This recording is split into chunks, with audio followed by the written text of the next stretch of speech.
speaking of, let's get back to it! Yesterday, we ended with the return of a man who looks like Ardbert, but we know it's not Ardbert. Fucking little bus stalking around in our man's corpse.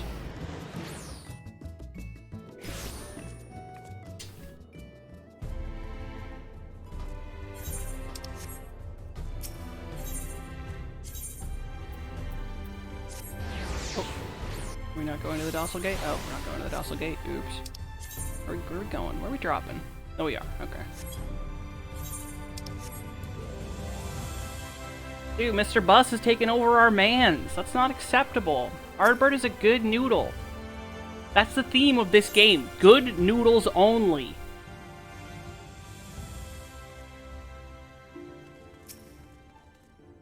Sleep disturbed.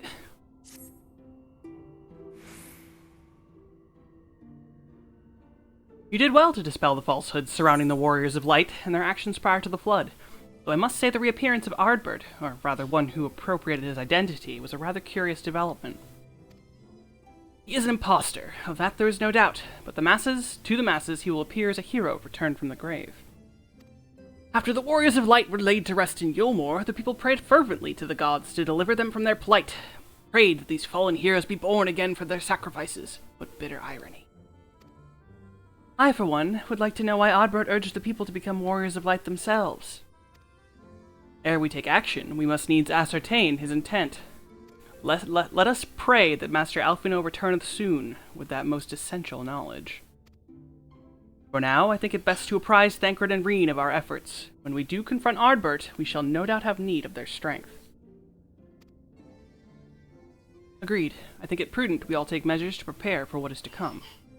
Beklug and I will continue our research into how we might improve the spirit vessel, that I might one day carry you home. It, not I. Then I think it time I return to the Great Wood. Until now, everything we have learned of the Ascians has been handed to us at their leisure, but that was one of Emmett Selk's unique failings. I have no reason to think Elidibus will be as forthcoming. Fortunately, I received word from Vanau that heretofore unexplored chambers have been discovered deep within the Katana Ravel. Almet believes the relics within tell of a great calamity that befell an ancient civilization, that of the Ascians, perhaps, that they may lead us to the truths we seek. Would you care for company?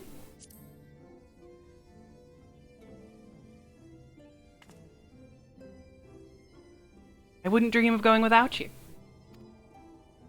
When you are ready, make for Fanau. Almet and her sisters will be expecting us.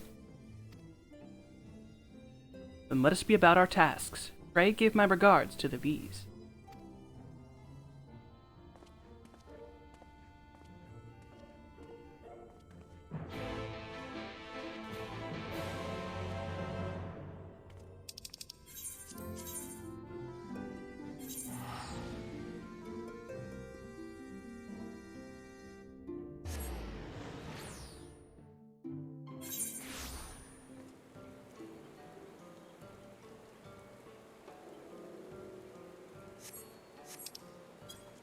Apologies if you hear the horrid sounds of eating. I am trying to mute between cutscenes to enjoy.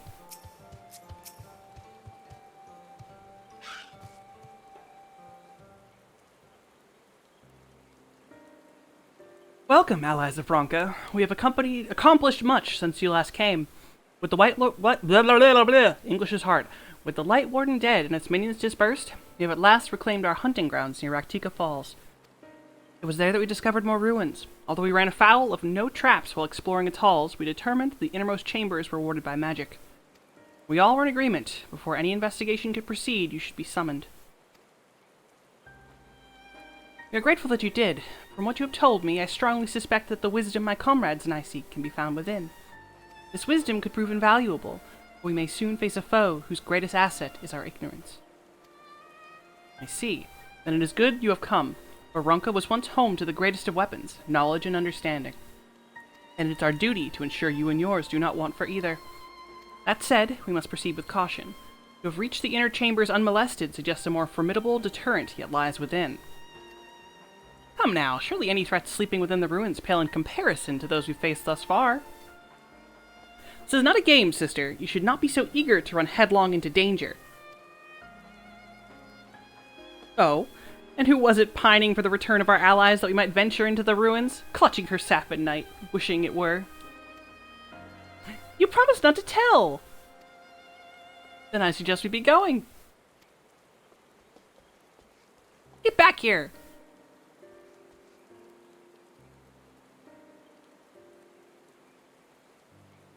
Remind me, exactly how old are you and your sisters? On second thought, perhaps it's for the better, I do not know. Pray forgive their overzealous nature. None save we three have been privileged to escort you and yours into the ruins and bear witness to its secrets. Their hearts now burn with a curiosity that is not so easily satisfied. Please, you needn't apologize. As a seeker of knowledge myself, I understand full well their enthusiasm, and if not for your sedulous efforts to protect the ruins, we would not be afforded this opportunity. Speaking of which, I believe I have kept you away from the ruins long enough. Come, let us make the katana ravel.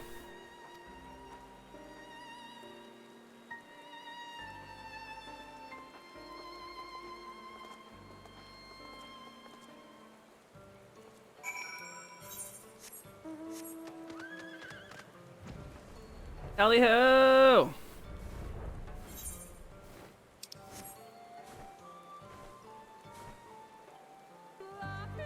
Lahi!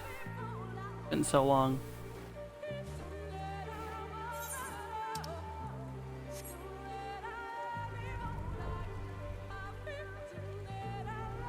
A duty! All about duties in this house. It is most strange for these halls to be left unguarded. Have care when breaking the seal on the chamber door. Danger surely awaits us on the other side. It is recommended that you set aside sufficient time to view these scenes in their entirety. Not quite a gauntlet, but it's saying, hey, I am going to put this on for... This is only for dungeons, but just because it reminded me. I'm going in!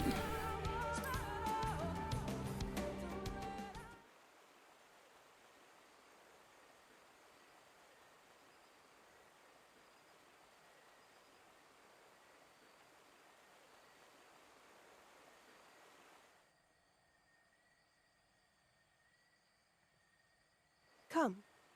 Our new discoveries are to be found this way.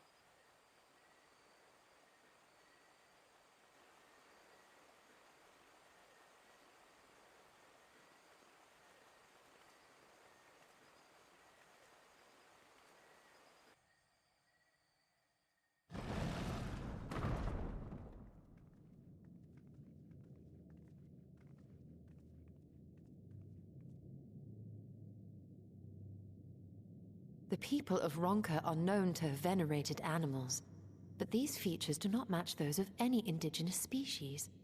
This is no common beast.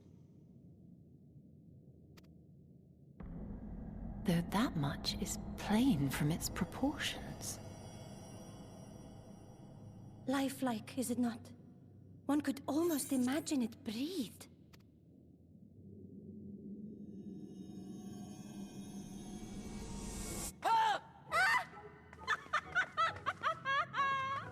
Why you...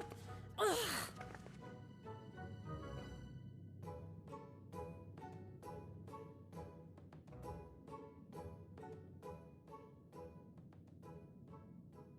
This owl, by contrast, seems no different from the others we've seen.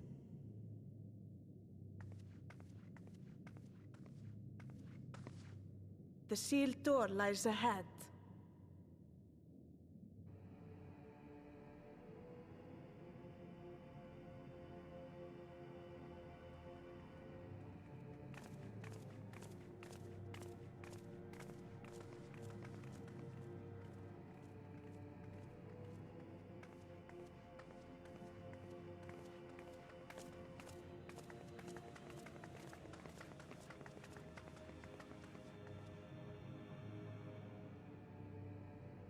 As you see, one statue is missing. I expect we are meant to replace it as before.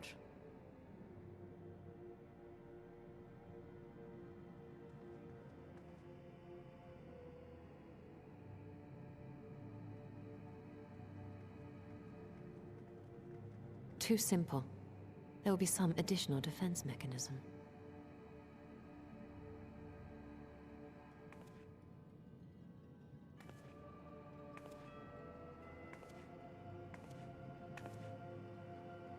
Just a moment. There are words carved into the stone.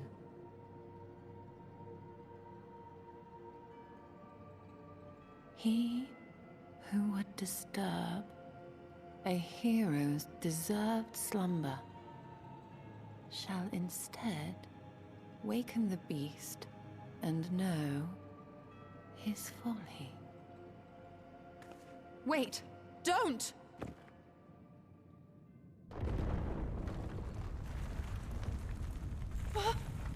What? But I only... What is happening?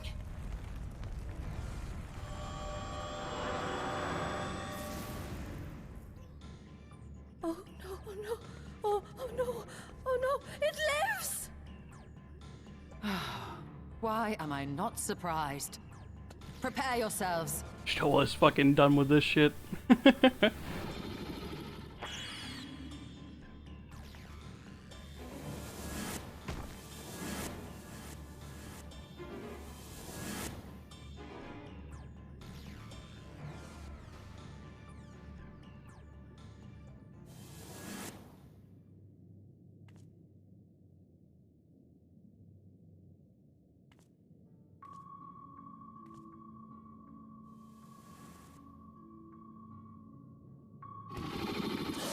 And now my friends are all playing cards.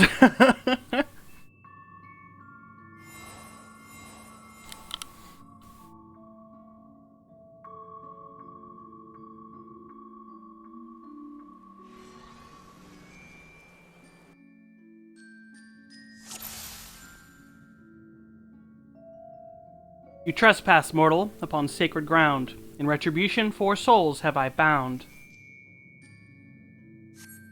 Yet to heroes proven learned and wise, a comrade's soul shall be their prize.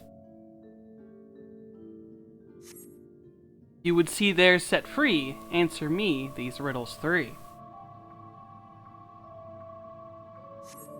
Deft of paw, with kin do I vie. Though some apart betterment of the whole do our efforts to descry, what am I? Calibri, Oppo, Uoro. I was thinking wolf, but that's obviously not an answer.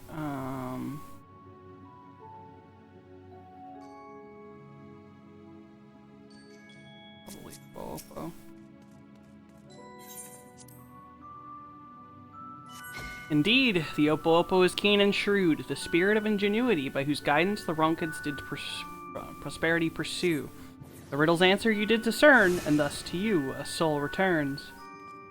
With fearsome fang I travel with pack, together we find harmony, and thus for peace our land does not lack.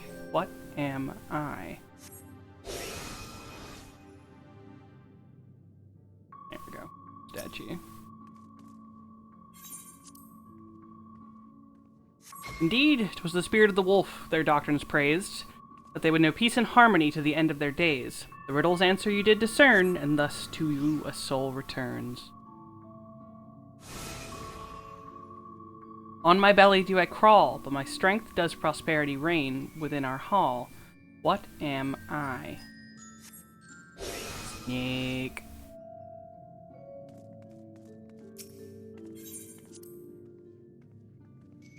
Indeed, the dread serpent turned protector, lured to slumber, ere it tear the world asunder. The riddle's answer you did discern, thus to you a soul returns.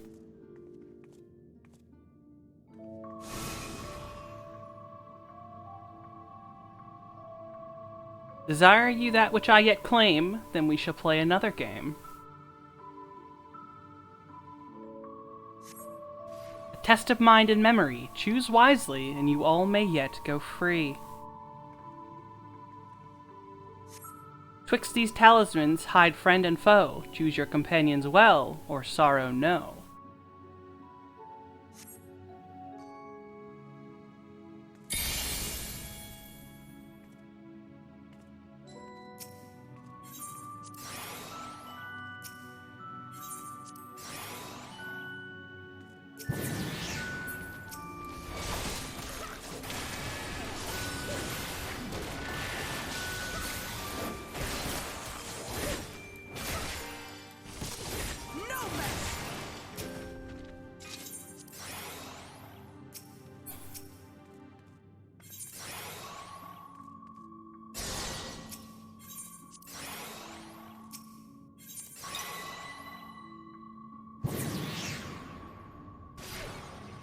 Your comrades are assembled, together at last. Yet there still remains one trial you must pass. If you would glean the knowledge enshrined in this earth, I would first take the measure of your worth.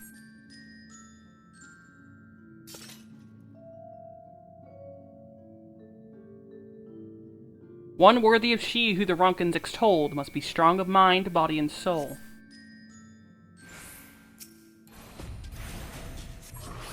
Finally, this is what I was expecting from these ruins. Be careful, sisters! Hold nothing back. The failure of this test does not appear to be an option. Quickly, fan out before it strikes.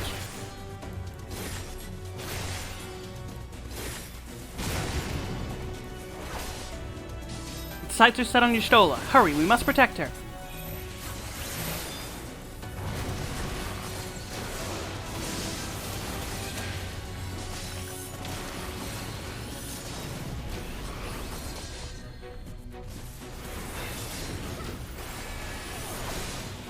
Victory off begs sacrifice, but which of you would pay the price?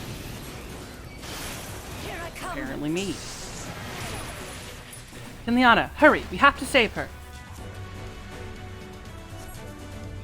Look at these little noodles doing mechanics.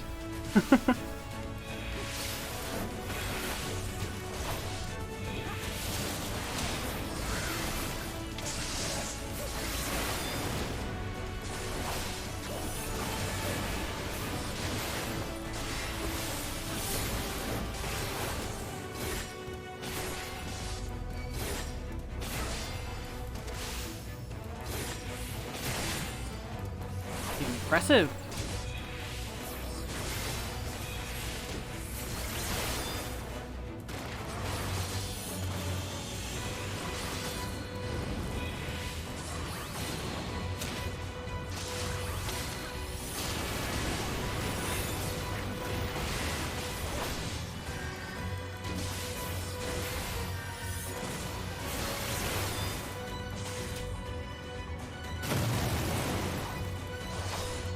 You may think you have won, but I've only just begun.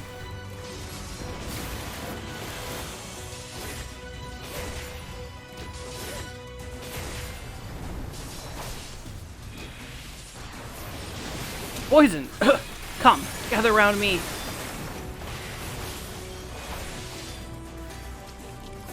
Reinforcements? Leave them to me.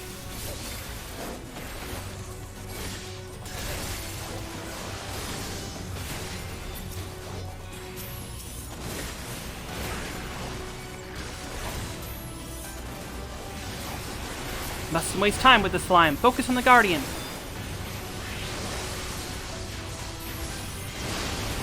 Show them your all.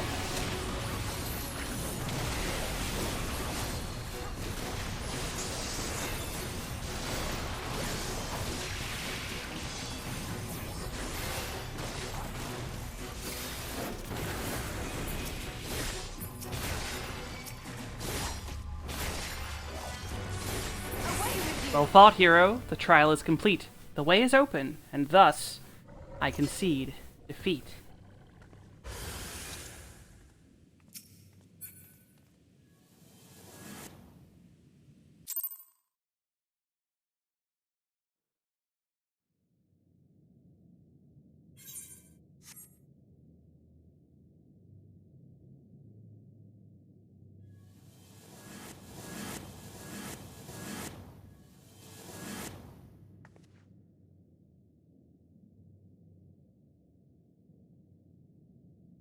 Twould seem the magics have returned us.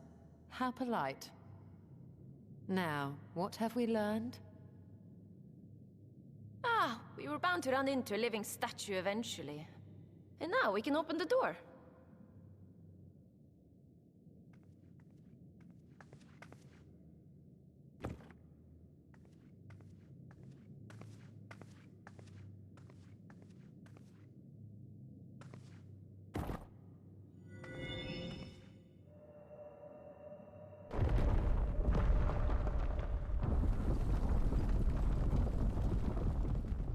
He who would disturb a hero's deserved slumber.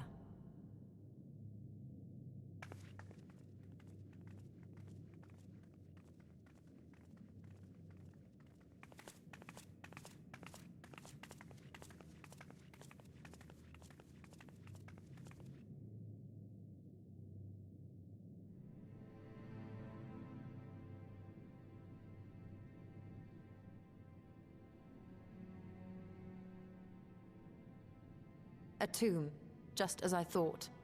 Befitting a hero.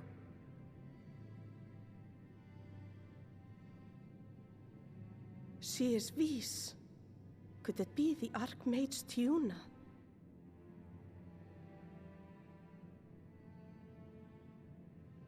A legendary hero of Ronka, as you surmised. The tales tell of how she smote entire armies with a single incantation, so potent was her spellcraft. Though she ever fought in the name of peace. I thought them no more than tales. To think she really existed. Well, I for one always believed.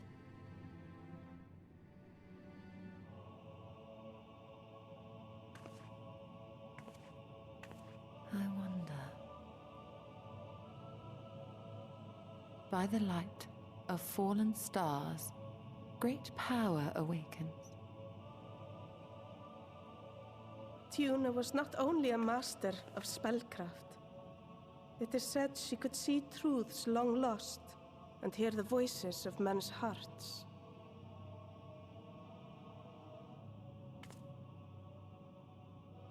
Naught less than the echo. In which case, none of this is mere coincidence.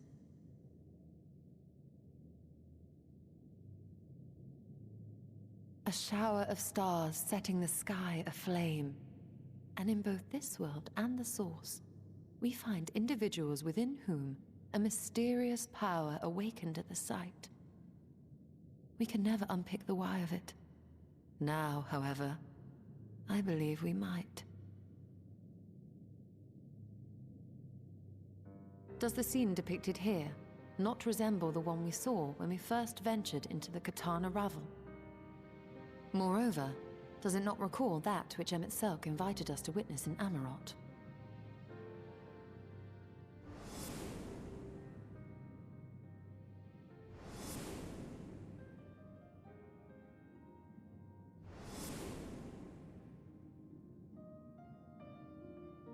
The final days.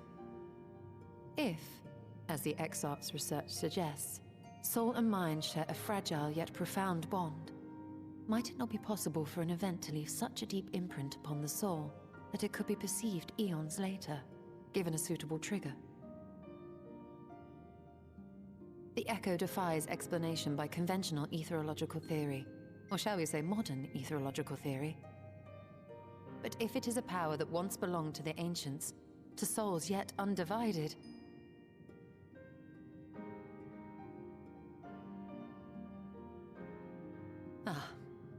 it would seem I have entered the realm of pure speculation, and I call myself a scholar.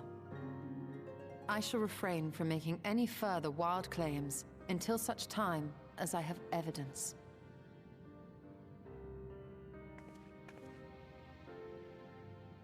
Still, I cannot choose but be reminded of our experience in Amarot.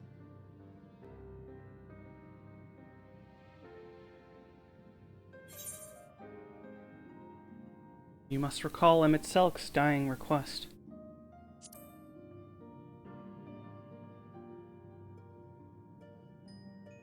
Remember us.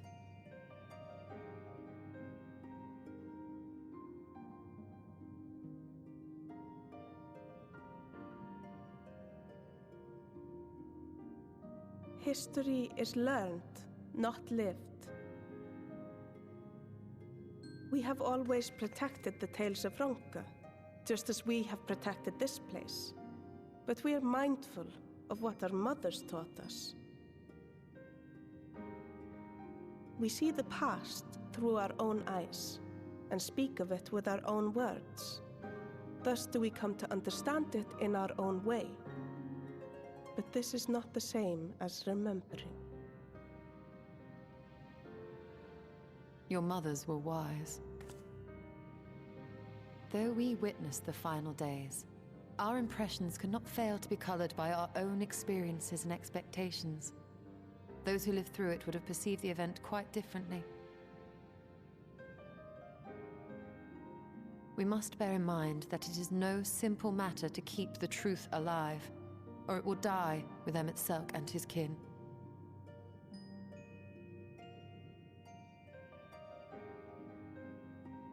But we have disturbed Tiuna long enough. Fana will serve similarly well as a venue for our contemplations.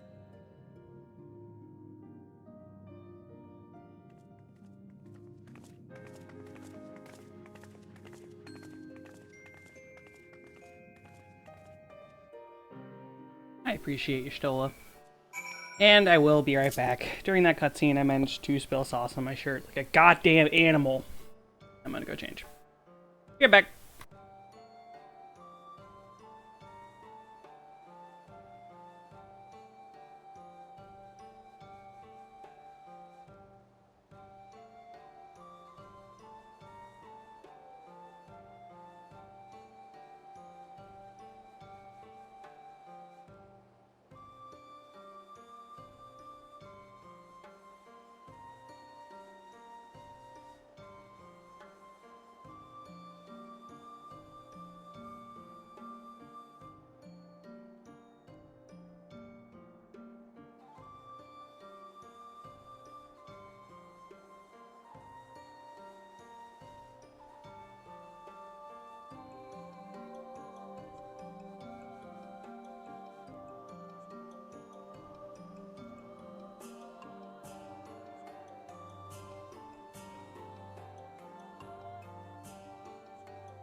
Alright, I'm back.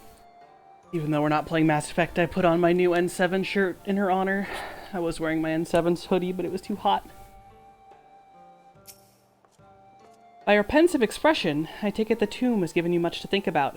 But as well, in time, the knowledge you have gleaned will lead to understanding, and thus arm you for what is to come. Before you leave, however, I would speak again of the teachings of our forebears, of histories learned, not lived. The legend of Tiuna and her exploits has been told countless times over the centuries, yet as it is handed from one generation to the next, the story changes. With each telling of the tale, there are new flourishes, details changed or lost. You can never truly know how she lived, for we were not the ones to see it. But we are here now to bear witness to your life. We've seen the change you have wrought, the echoes that will endure long after you are gone. And though it too will change in time, I swear to you, we shall do our best to preserve your story.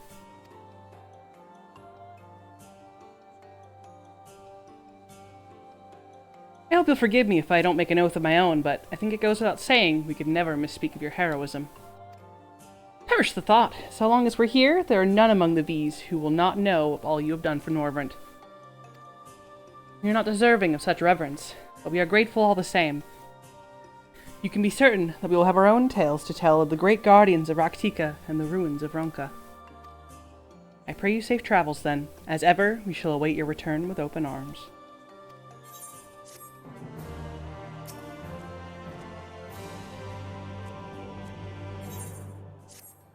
Although we learned naught of the Ascians, the insight we gained into the Echo made our trip worthwhile.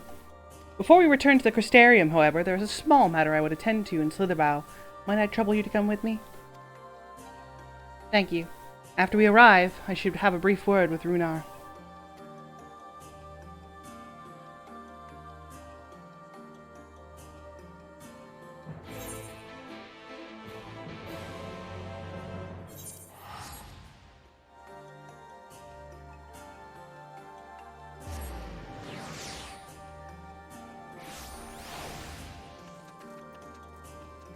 Thought that was my chocobo for a second. That's what Ember looks like, except this is a colored buddy.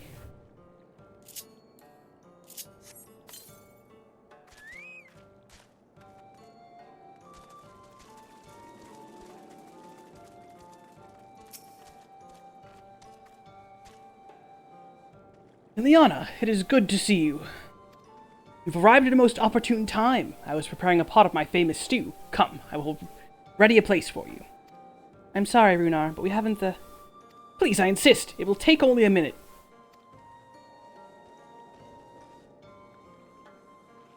My apologies, Kinliana. It seems our return to the Crystarium will be delayed. But perhaps only for a bit, if you assist me with my work. I say work, but it is rather more a chore. I must clean my chambers here in Slitherbough from top to bottom. It would be so kind as to go and fetch the broom from Asgeir. We might finish before Runar is done cooking.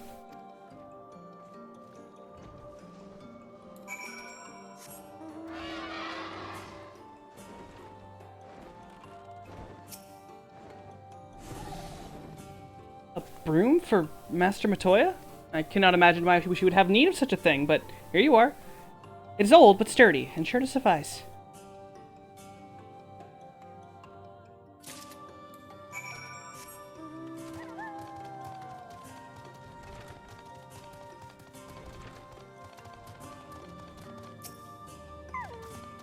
I trust Asgeir was able to find a broom for us?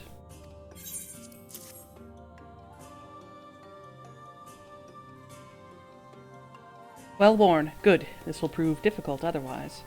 Though I must say, I think I did rather well for not having a broom thus far.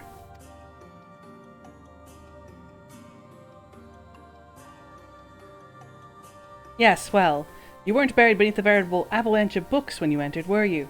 Right. Anyway, it is time I finished cleaning with that help of that broom.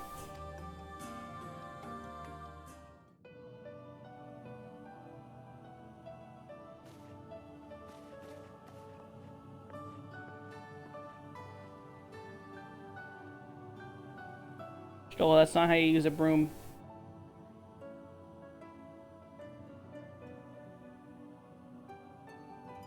You didn't honestly think I'd do it the old-fashioned way. A broom is more than capable of sweeping by itself. Or, rather, it will be.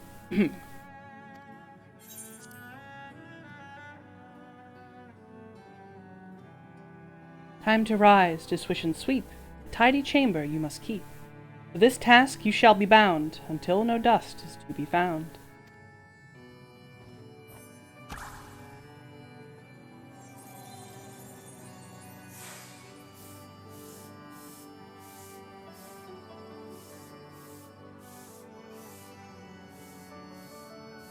In this one particular respect, I have no objections to following in Master Matoya's footsteps.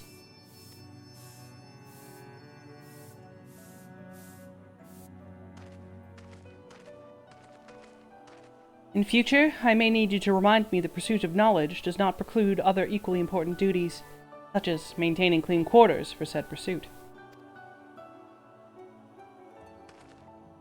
Runar, don't be nosy. I will dearly miss this place. These people.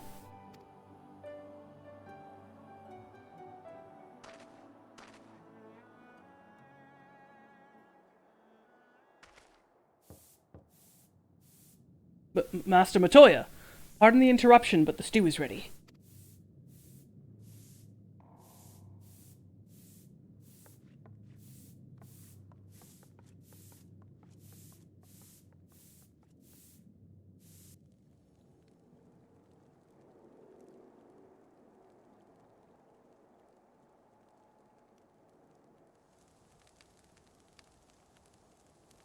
Something troubling you? You've been rather quiet. No, everything is fine, I assure you. It has been a long day is all. I see. Y'shtola, thank goodness you're still here.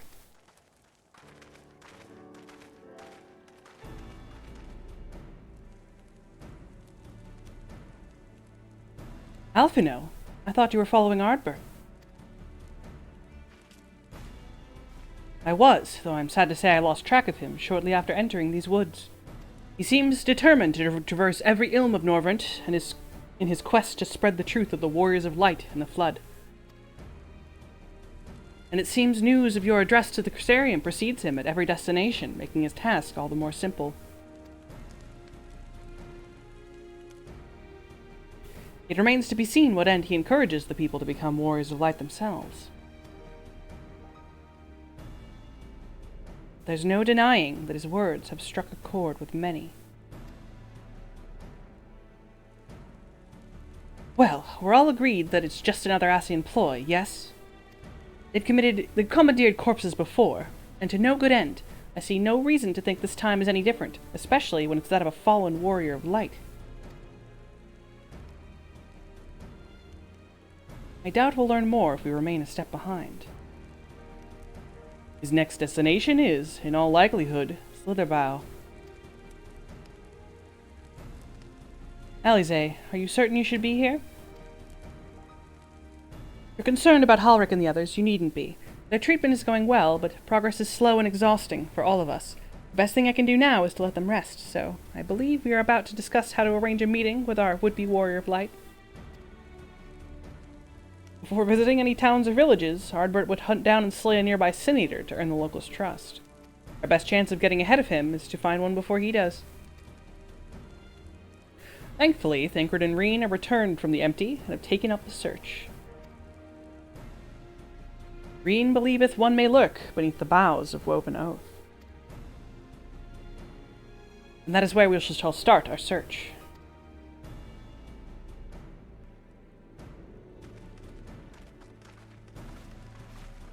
Master Matoya!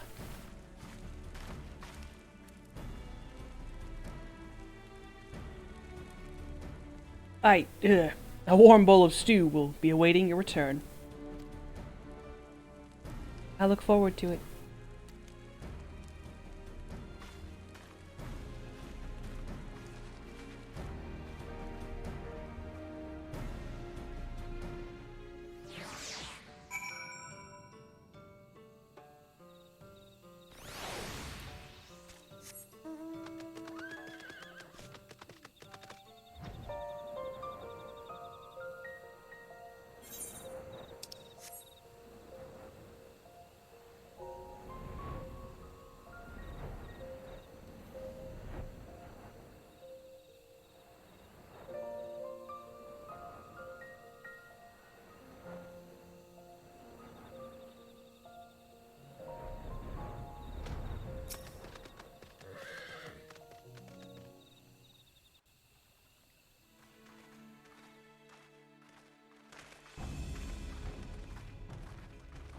If you were hoping to vent your frustrations on our Eater friend here, I can only apologize.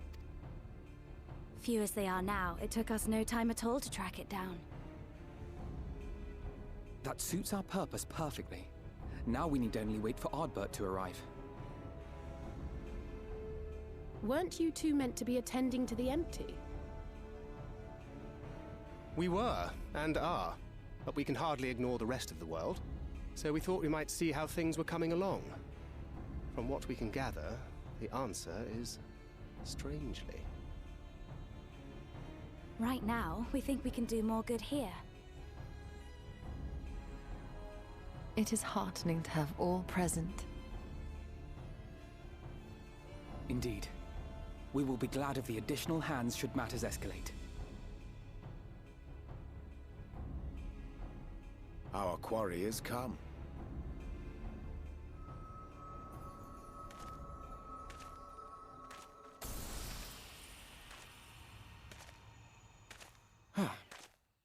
It seems I've lost this particular race.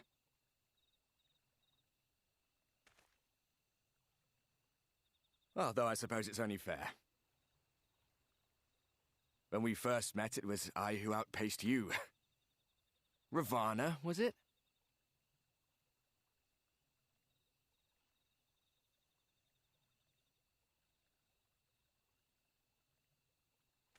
But where are my manners? I wouldn't be here were it not for you, and I have yet to say a word of thanks.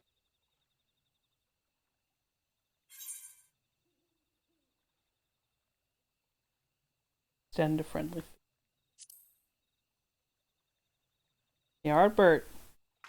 Fist bump.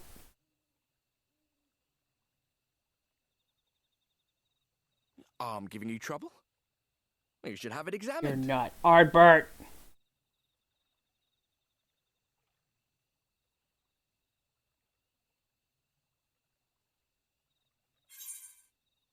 I thought you were supposed to be good at this.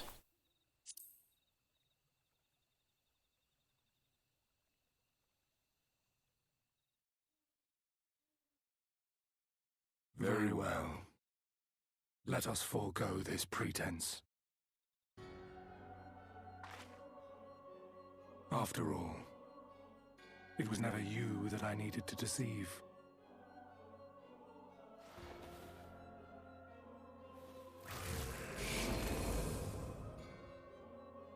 Yes, it is I, Elizabeth. Through your time in Emet-Selk's imitation of our home, I dare say you have gained a better understanding of my role since last we met. Not that it matters.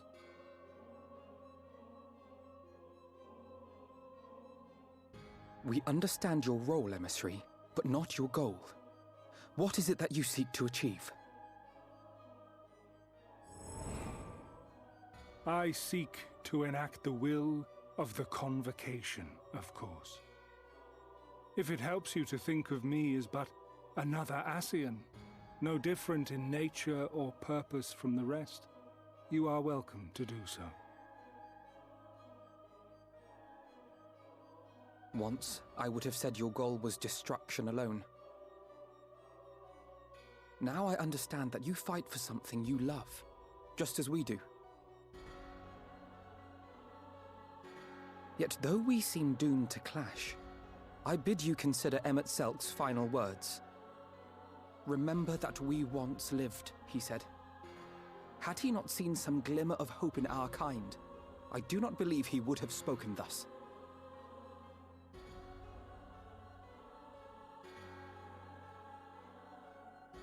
None better understood your plight than he. His words must surely be worthy of your consideration.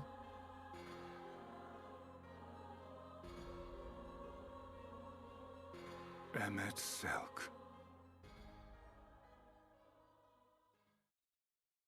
How very unlike you to err so gravely. That one should stray at the end of so onerous a path is understandable, but I had thought you above such weakness. Mayhap you thought the same. Would that I had been present to offer correction. But I shall do so now, as is my duty, and return all to its proper course. As for you, look at yourselves. Look at your history. Look back 100 short years to how your greatest warriors were undone. And now, at but a word from me, you raise your hands in answer like the puppets you are. Naught has changed. You fail, and you fail, and you learn nothing. Allow that which is most important to slip through your fumbling fingers like so many grains of sand, again and again and again, and you would remember us. You do forget yourselves.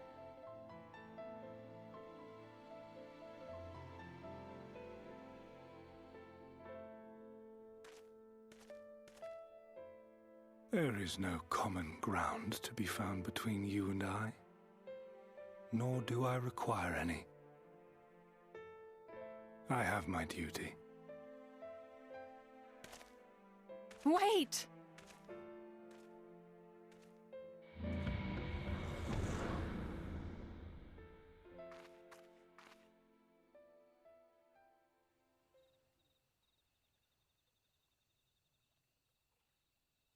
Well, we have confirmed the identity of our foe at least, and 'tis safe to say his objective is the rejoining. But we still have no idea how playing the part of a warrior of light will further his cause, nor why he would spur others to do the same.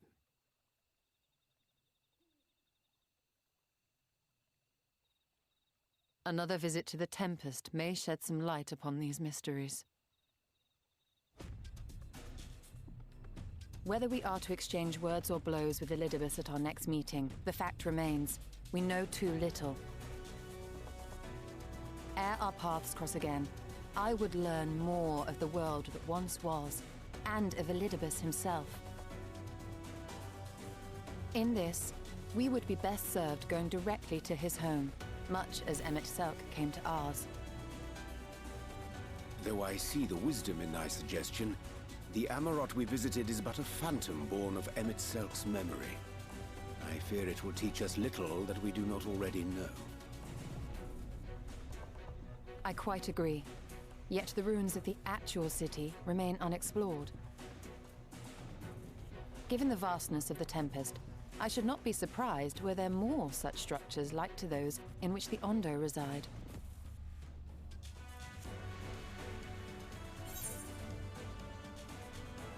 There's ought to be learned. I want to know.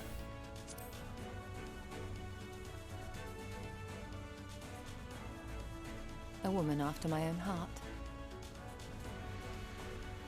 Assuming we are all in agreement, then I suggest we first pay a visit to the Ondo. If anyone can tell us where more ruins are to be found, it is them.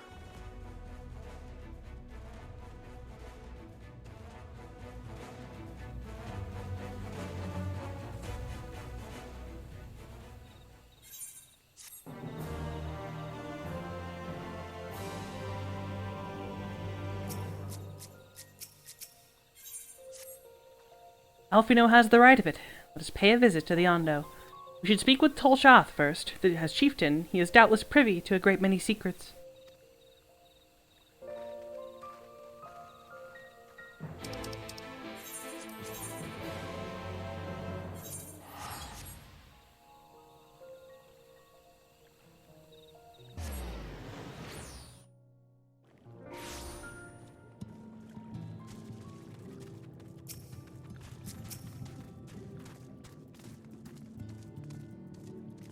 I have sent for no finless ones. Perhaps you instead come seeking something of us.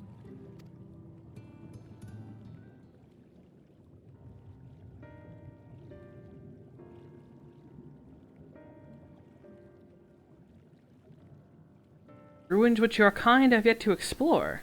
I see. I know of one such place. Alas, under these circumstances, I'm afraid we can spare none to guide you there. What circumstances are these? Rather than hunt for their own meals, the Benthos have pillaged our stores of Veneri liver. They must be replenished with haste. The Benthos, a particularly violent tribe of Ondo, as I recall. A band of bottom feeders. We all lost much in the flood, but while others work to rebuild, they resort to thievery and murder. Revenge, they call it, when they prey upon your kind. But do not be fooled. They care not whom they harm. Would that we had the warriors to challenge them. This is not the first time they've stolen from us, but there's no resource more precious than liver. All must dedicate themselves to the hunt. Unless, of course, we were to reclaim the livers for you. It seems a fitting payment for vital information, does it not? Moreover, one could argue that by employing Bismarck to reach these depths, thereby driving back the waters, we are in part responsible for the deeds of those driven to desperate ends by the changing climes. Well, we certainly can't leave them like this.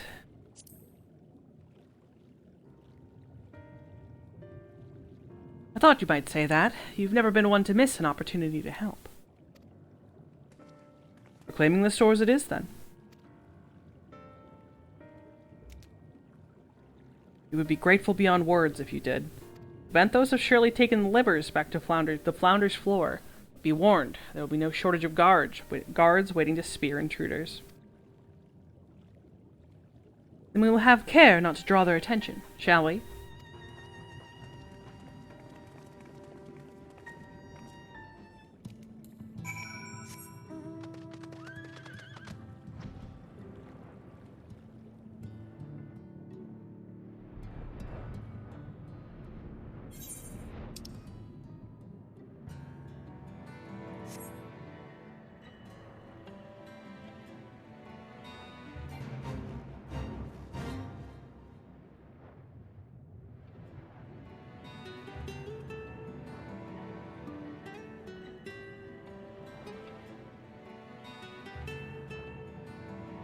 Oh, you're just gonna like point out my hunt monster to me like right there. This should be 76. Good enough.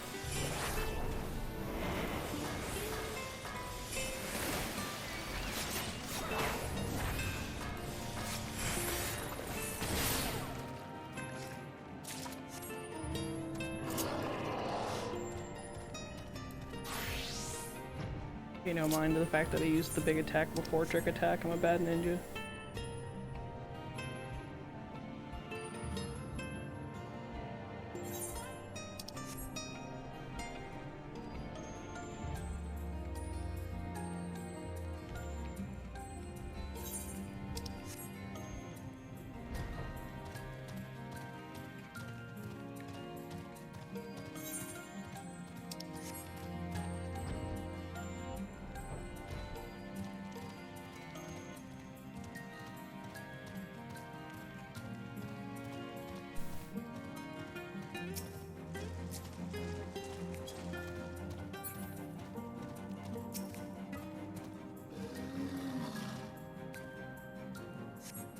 Cursory sniff, you detect the faint aroma of fresh oranges. Far cry from the rather memorable scent of Miri liver.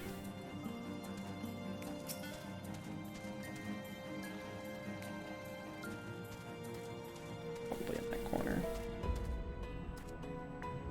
Boxes are filled with assorted vegetables. Liver is not a vegetable. Oh, thanks, game. I was a little confused, but now it's all clear. Oh. Oh, yeah. The shoe bill is, right? No, okay. I thought there was a shoe bill in here, but no. From the squelching noise they make when prodded and the vile stench, you conclude that these bags are bursting with livers. Brilliant.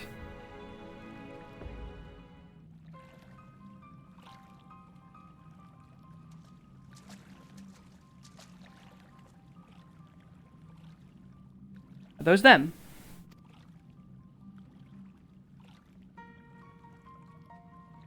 Perhaps you've deduced this already, but it seems the Benthos have been raiding Calusian storehouses as well as those of the Ondo. Oranges, pumpkins, wheat. We can discuss this after we see the liver safely back to Tolshoth. It wouldn't do to keep him in suspense.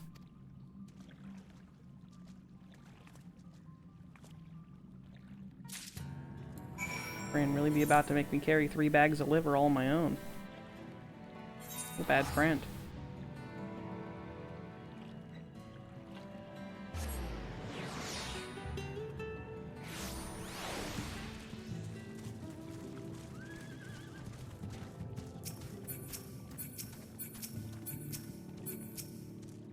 I'm relieved to see you unspared.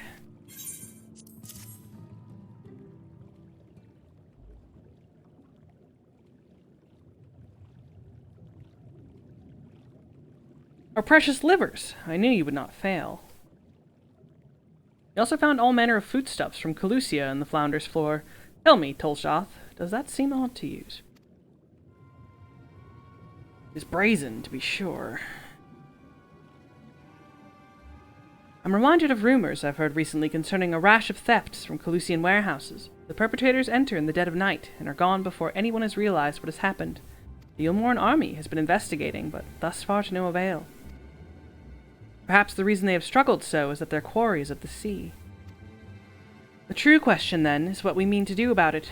Much as I would like to proceed to the ruins without further delay, we cannot allow the Benthos to carry on as they are. If I may, I believe that the ruins are, in fact, key to the Benthos' plan. That's so. These ruins, which lie deep within the illuminated land, are a recent discovery. We've seen signs that the Benthos are preparing to claim them with all haste. We cannot fathom why, but in light of the knowledge that they have been stockpiling resources, clear their queen will soon give birth. They require space to raise their young, and food for both queen and hatchlings to thrive. Well, we can hardly fault them for that. Under normal circumstances, perhaps, but conditions in the Tempest are far from suitable for spawning. Its resources barely able to sustain our current population. There's only one reason they would disregard this. They seek to build an army, and with it take revenge upon the Finless. It is not a surprise. They came to us not long ago, seeking allies for the cause. We rebuffed them, of course. The suffering of others will not serve as balm to their own. Their queen, however, desires only bloodshed, and will gladly send her children to die in our stead. They are planning to wage war. That changes matters considerably. Indeed. I doubt this can be resolved without violence, but perhaps with a show of force we can convince them to see reason before the die is cast. I would rather not risk your people in the attempt. If we travel to the illuminated land, is there a way we might identify the ruins ourselves? Yes. Once you reach its depths, go deeper still. You will see a monstrous structure there upon the seafloor. What you have come to us now is the will of the Ancient Ones. They have guided you here, that you may drive out the usurpers, those who seek to use their magnificent creations for the vile purpose. I have no doubt that they will show you the way forward. I'm afraid that the dead do not speak quite so clearly. Nevertheless, we shall try not to disappoint. If what we seek lieth deeper still, beyond Amarot, I would call upon the assistance of another.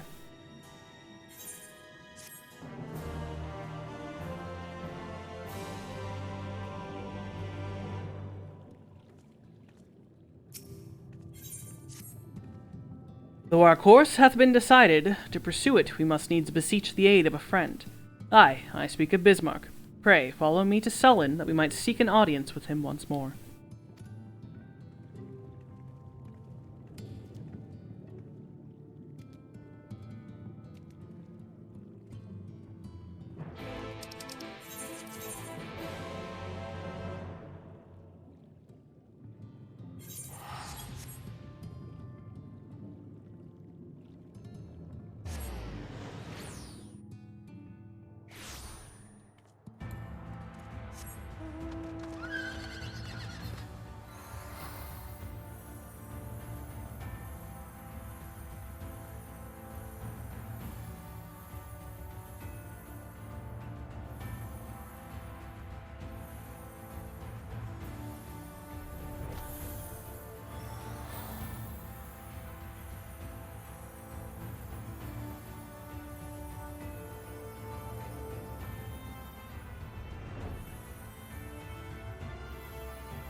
Kinda loving the foggy look in this forest. Purple and spooky. This fog. Fog weather.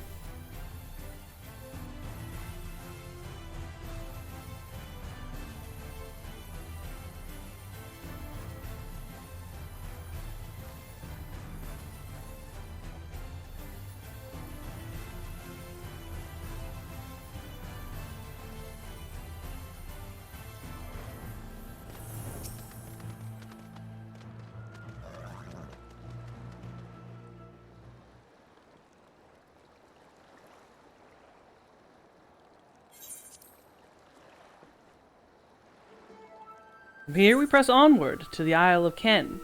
I myself shall proceed on foot. You perfected your technique, then? Just so. The water will be glass beneath my feet, and provideth purchase, fragile yet true. Watch closely. Oh, certainly I shall.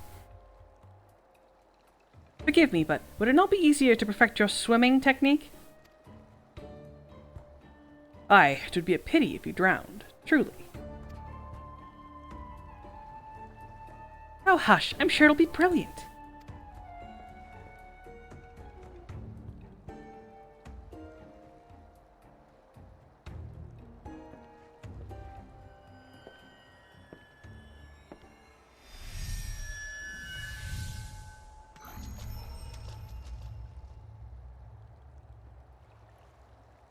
He's done it! Incredible!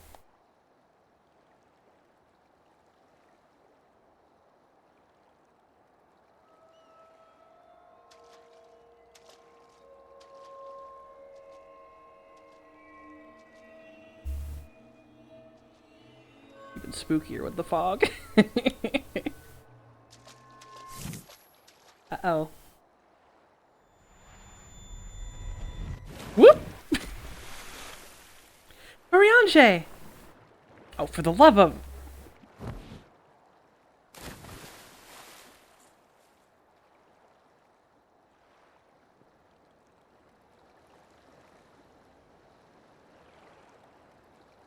mine apologies. The technique requireth the purest of focus, and mine was lacking. To perfect this magic, I went so far as to deal with the Fuoth.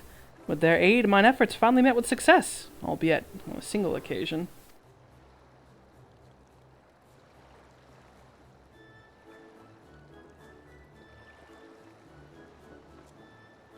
I know not why I cannot repeat it. I thought I saw you waver a bit towards the end there. Perhaps you're simply tired? Tancred?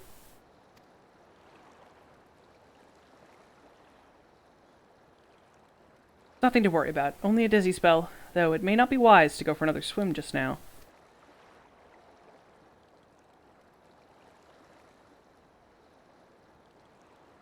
Thankfully, we have an alternative. A wonderful little invention, I'm certain you'll agree.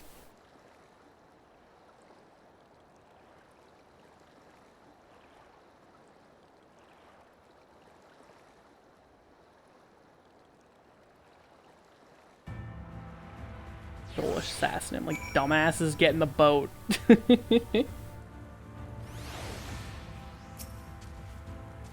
I will petition Bismarck's aid on our behalf. Let us pray my diplomacy proveth more effective than mine experimental magics.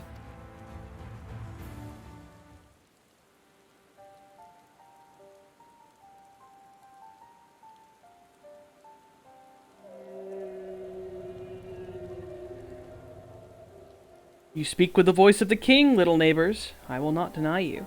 As before, if you seek what sleeps beneath the sea, I will be your guide. Thy kindness is as boundless as the depths, serene one. Before we depart, however, I would ask a favor. After our last flight, I found many creatures clinging to me. I am itchy.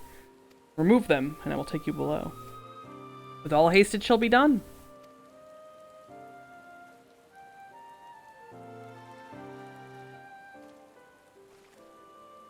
So, did he agree? Aye, though we need to a favor in kind. I agreed to a favor in kind. Regrettably, it's not one I possess the power to grant. Bismarck hath asked us to cleanse his underbelly of barnacles. Alas, one must needs dive beneath the surface to do so. Even if I could master the power to walk upon it, it would avail me not. Oh, for heaven's sake, is that all? Kinliana and I are more than capable of that.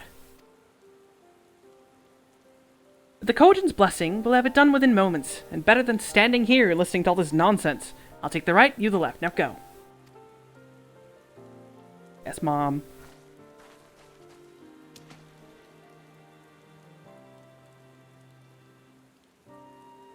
I am in your debt.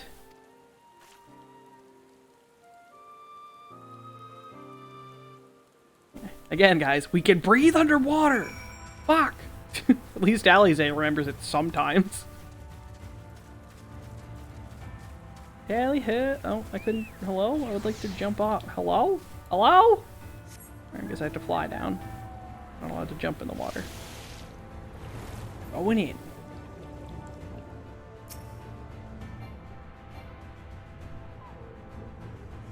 God, they're like big zits. After a good deal of prying from various angles, you dislodge the barnacle. You're so yucky.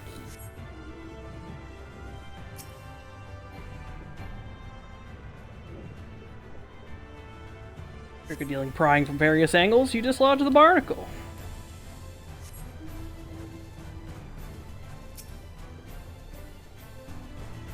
After a good dealing of prying from various angles, you dislodge the barnacle.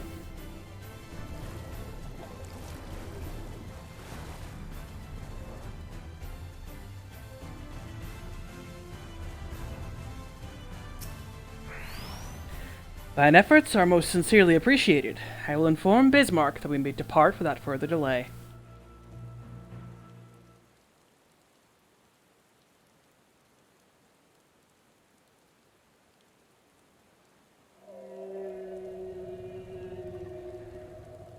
Much, much better. Thank you, little neighbors. I remember, a long time ago, another did this favor for me. After the flood, when I chose this spot for my slumber, he came and made a home on my back. Ken was his name.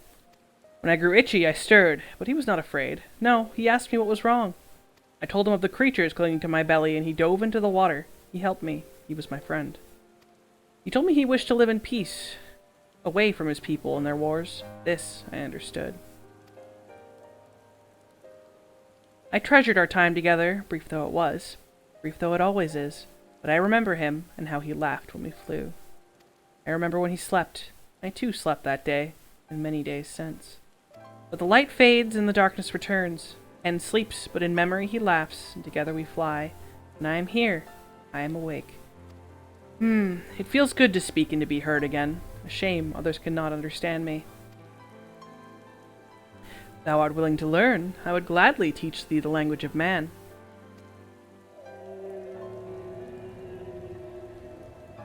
Thank you, little friend, but it is time I grant you your request. But first, I will take flight to cleanse my body and prepare. The dive will be swift, and I would not have you struck by errant debris.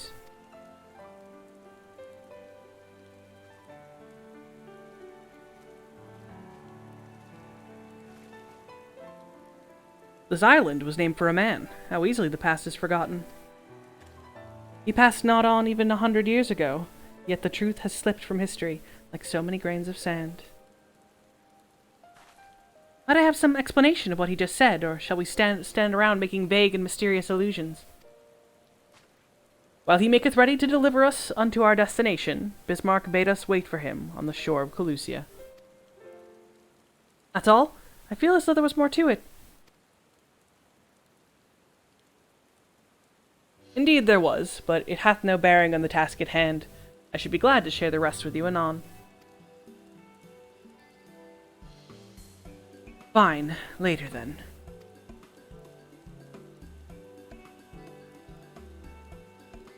If Bismarck requires time to prepare, might I suggest a short respite? For Urianger and Thancred in particular. I require no such thing. I am the picture of perfect health. Mine was but a momentary lapse in concentration. Worry not on my account. You mustn't push yourself so. Please rest. For me? Reen's dad's gotta go take a nap. Oh, alright, if you insist.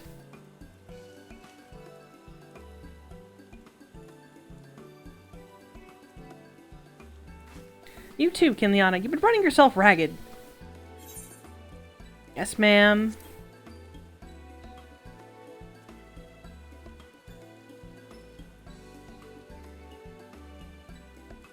In that case, I'll leave the old men in your care. The rest of us will meet you at the Split Hull anon.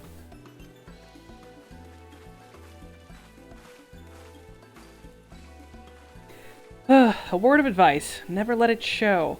When she realizes she struck a nerve, she remembers. By the gods, she remembers. In any case, if we must be made to rest, I know a place in Sullen that's better for it than most. Come with me.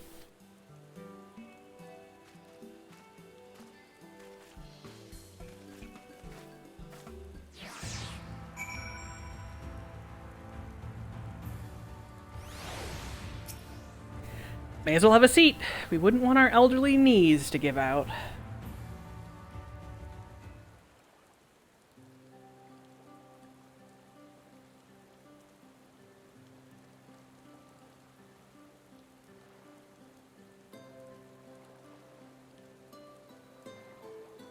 To hear you speak, you'd think I'm on my deathbed.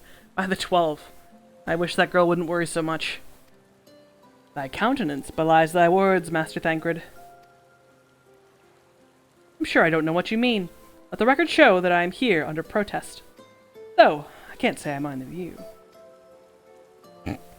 Shitty rain and fog? Nice view. And if the abundance of anglers is any indication, even an amateur might lend an impressive catch. Shall we try our hands at it? Help! Somebody! Quickly!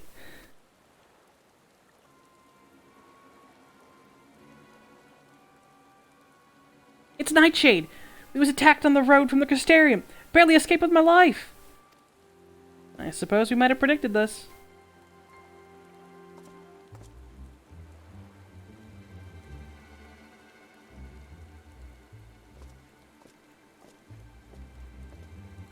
You mean you'll help? For free? Thank you! I recall correctly, Nightshade is a local band of outlaws. I doubt they'll trouble us over much. No more than they already have by interrupting our relaxation at any rate.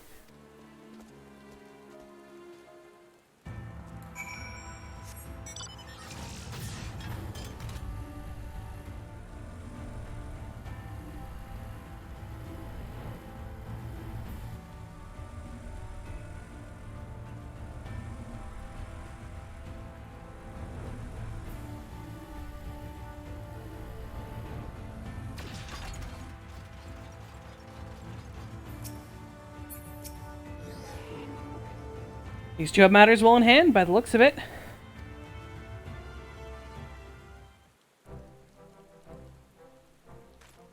I'll not forget this kindness. Maybe meet again.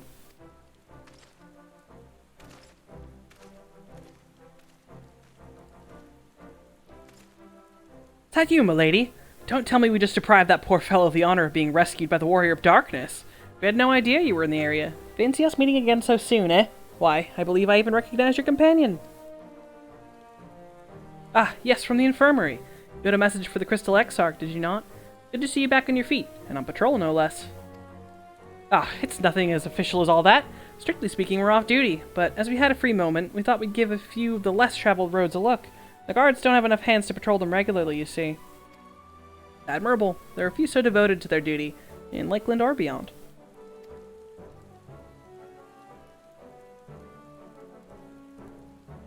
Well, we've been talking about it for a while, and neither of us is satisfied with just seeing out our service. Feels like we could be doing more. Like we should be doing more. It's all about having the will to help your fellow man, and the resolve to see it through. I remember you. Excitable one.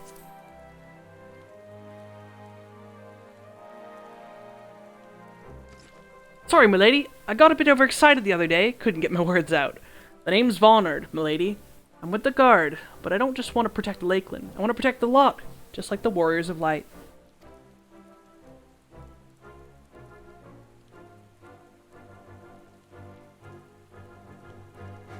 Sadly, our duties prevent us from venturing too far from our own little corner of Norvrent. What we'd really like to do is travel, to better ourselves, to go where the need is greatest. But everyone has to start somewhere, don't they? For now, if we can stop Nightshade from robbing the odd fisherman, then that's what we'll do.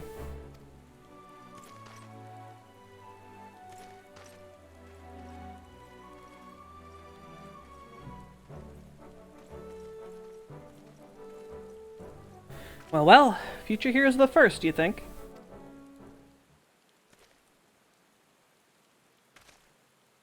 They want naught for spirit. It is but a pity they draw inspiration from so clouded a wellspring.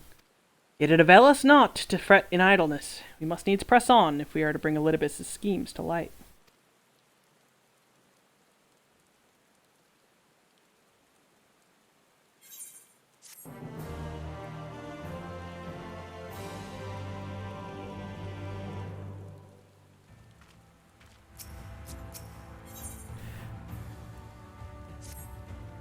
Though our respite was cut short, I dare say we are all eager to avail ourselves of such knowledge as the ruins may hold.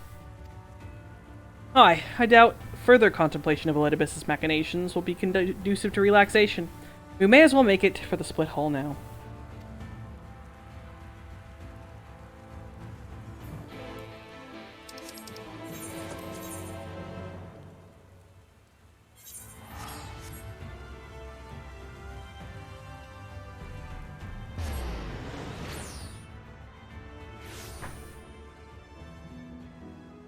Figure we'll play to the end of this patch. There's this quest, which I do believe is a Dungan.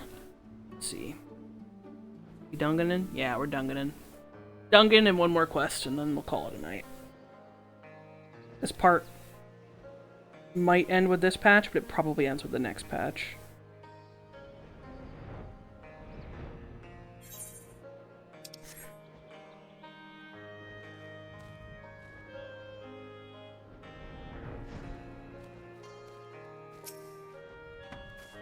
All are present. Now we need but to wait. Bismarck's coming.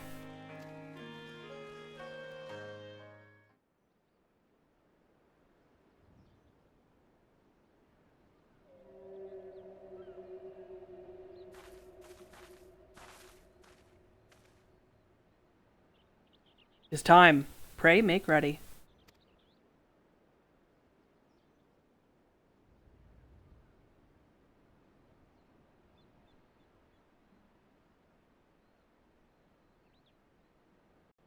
I unfortunately did not like this dungeon, but that's okay. We'll give it a go. You're a nemesis Anadur.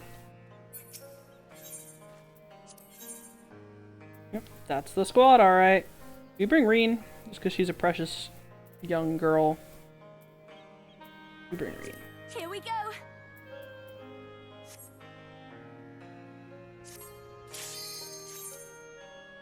Since she's only available for Shadowbringers trustage.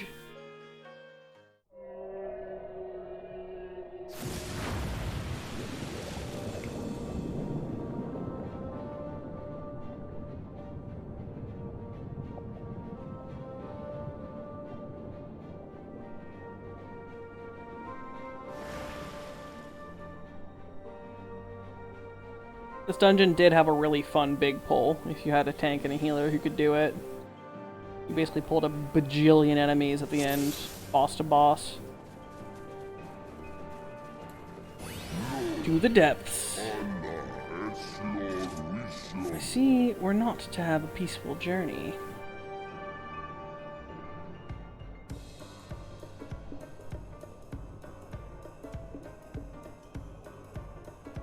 Look at my adopted children. They are precious. Except Alize and Alfina are old enough to not be adopted children at this point. Reen, on the other hand, is like 14. Alfina and Alize start older than 14, so they're no longer children. They're just short little friends. These are poor neighbors indeed.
Time has come to part with these interlopers.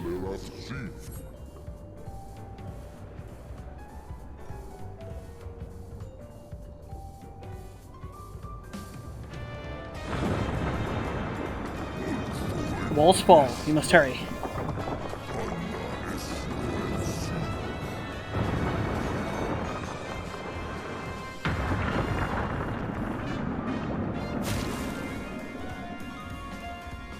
We were fortunate.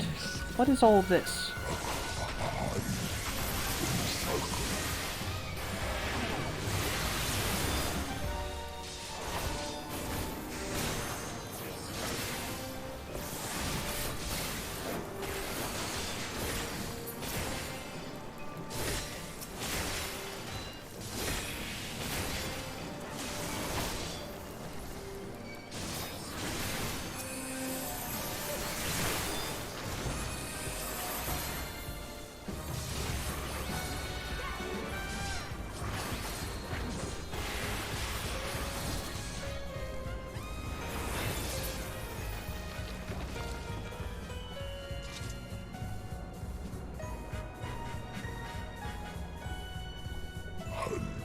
Tiresome creatures.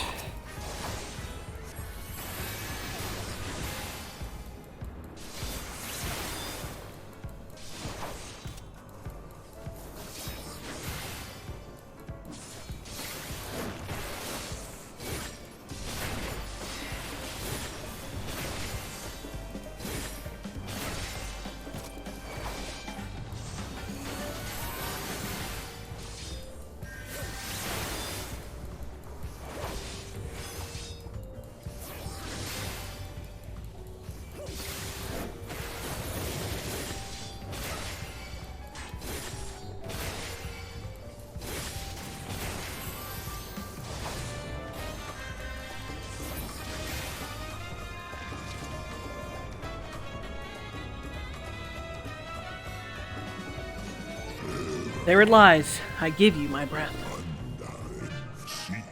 Ha!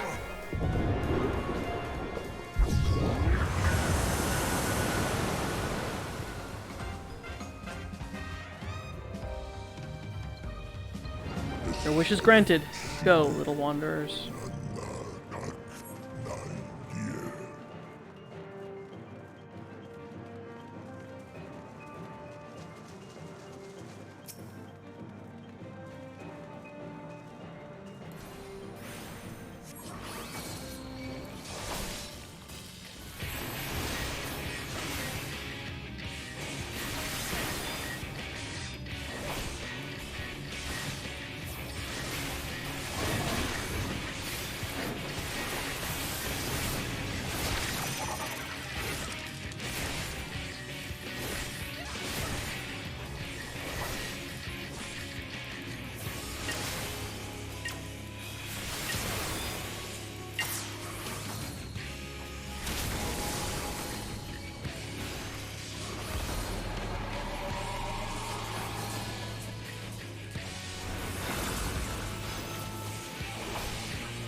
underestimate me.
Third one.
Underestimate me!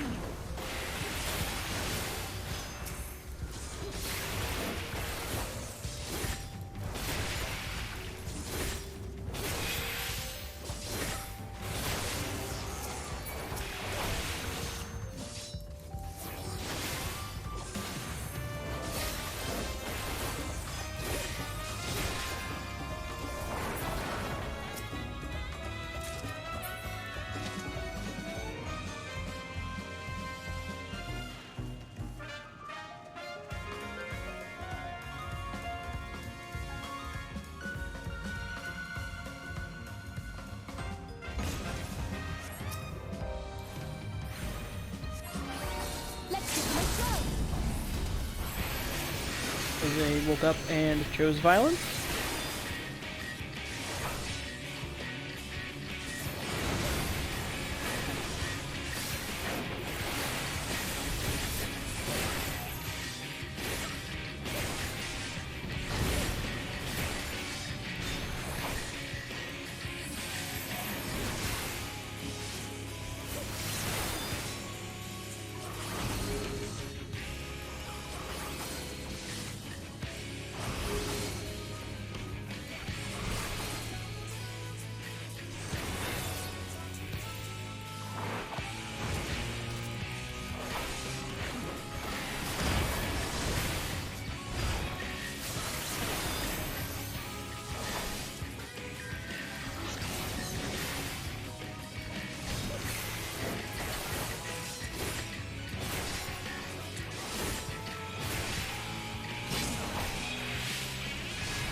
Nothing left of you but a smoking crater.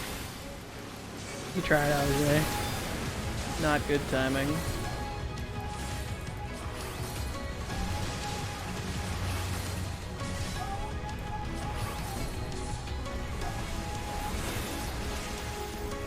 I'll try again. Please? No, fair enough. Only get one. There we go. Good last.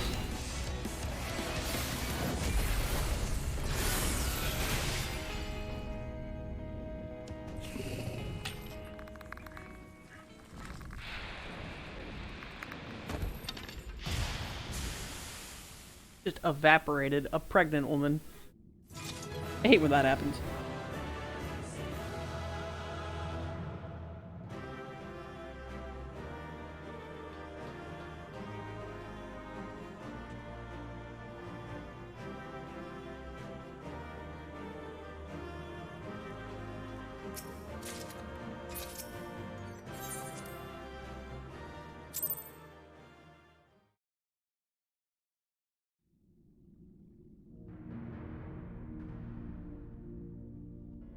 This structure must have served an important function. And here are yet more crystals. I too noted the crystal repository on the way. The Benthos seem to employ them in their spellcasting. In such vessels did the ancients preserve concepts, ideal forms to be drawn upon in the act of creation. That so great an abundance should reside here lendeth credence to Ishtola's conclusion. This facility held great significance.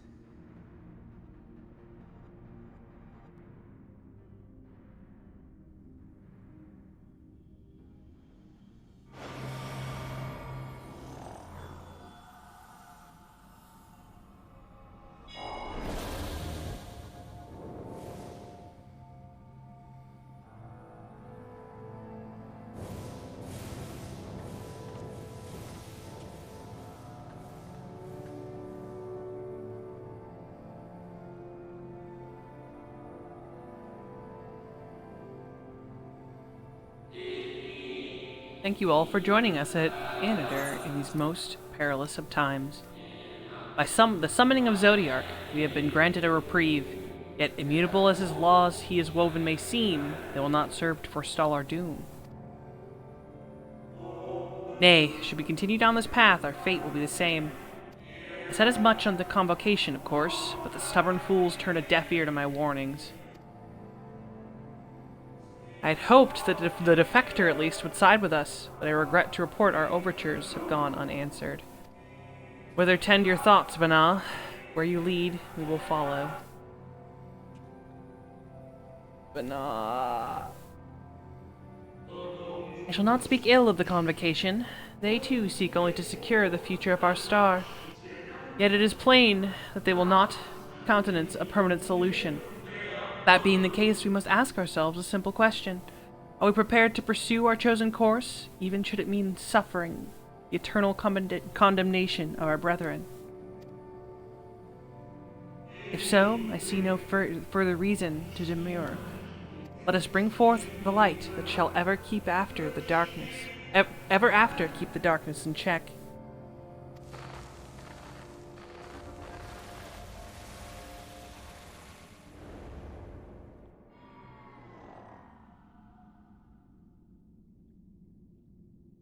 So, it was they who first summoned Hydaelyn. Their discussion did seem to imply as much, yes. I cannot say I have ever heard of this Venar before. For a certainty, Emet-Selch never uttered the name. That's the first time she's mentioned. The schism which Zodiark's advent wrought upon mankind. Some were of the viewpoint that his power must needs be restrained. And to that end, they call forth she who would serve as his shackles. We now know that it was this Venar to whom they looked for leadership. And that this place, in all likelihood, served as their headquarters. The presence of such intimate records attests to that. I would hear what else they have to tell us. All of it. Did anyone see the source of the image?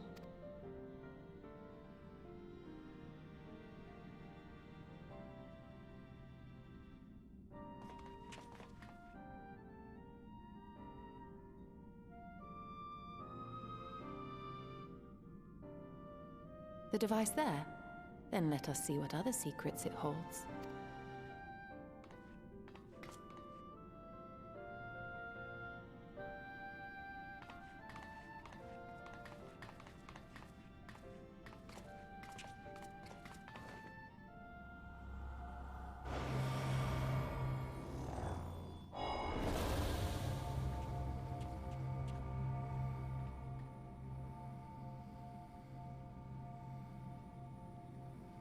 Vana, please.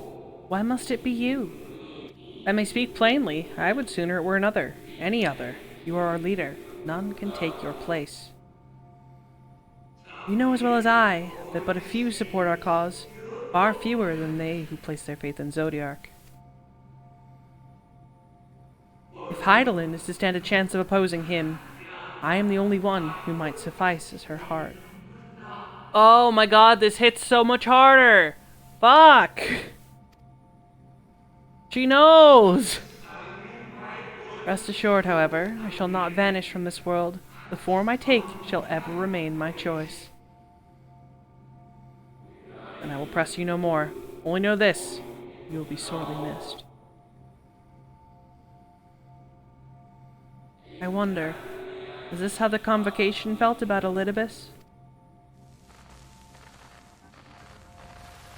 Oh my god, Vana! This hits so hard how they introduce her and when you know. If you know, you know. Oh god. What? Forgive me, but did that not strongly imply that Elidibus sacrificed himself to become Zodiark's heart? 7 hells. Then who or what are we dealing with?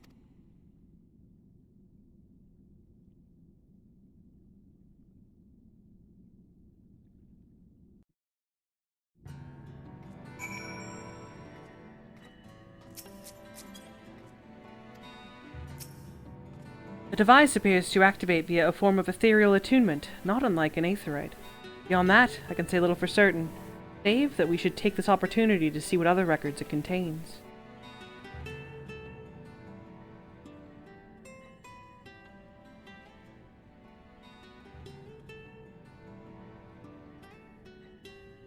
No response. Confound it. If I may, milady, the panel did formerly emit a soft yet perceptible glow. That it doth so no longer may betoken the depletion of some essential energy within. Given how long it has lain dormant, I think it fortunate it functioned at all. That may be, but if we can't get it to work again, we'll be leaving with more questions than we've answered. The white-robed emissary hath ever named himself Elidibus. Yet if the shade spoke true, Elidibus ceased to be ere even the sundering came to pass. This calleth to mind the truth that Emet-Selch did once reveal at passing, that the names by which we know our foes are not those given to Ascians at birth. Rather they are titles of office, afforded to individuals of merit, such as time as the role becometh vacant. Perchance the Elidibus at Zodiark's heart, and the emissariat with whom we are acquainted are not one and the same, but predecessor and successor.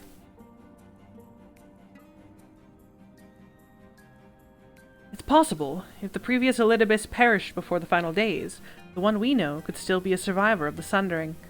And yet, something in that explanation rings false. I will remain for a time. I would not abandon my attempts to revive the device so soon. There is more to learn here, I can feel it. In matters of etherology, I know of none as capable as thee. If there existeth a means to learn more, thou wilt surely find it. Whilst thou art thus engaged, we shall attend to matters on the surface.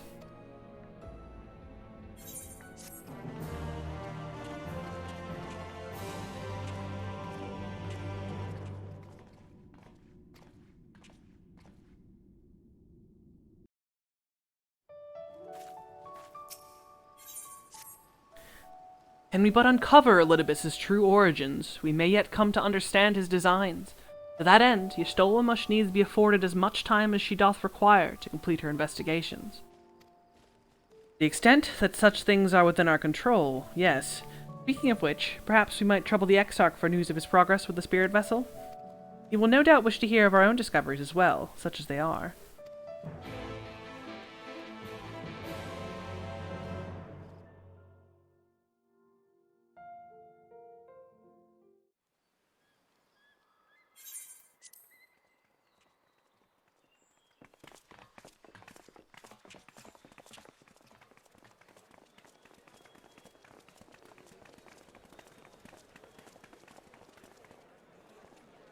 Dare I ask what's going on? Ah, excellent timing. For me, in any case. We have a problem. The vast majority of those gathered here are presently in the employ of the Guard or else one of the facets, and no longer wish to be so. In principle, all are free to change vocation at any time, but a city does require a certain number of people in these positions if it is to continue to function. For the moment, I have asked them to postpone their resignation until such time as replacements can be found.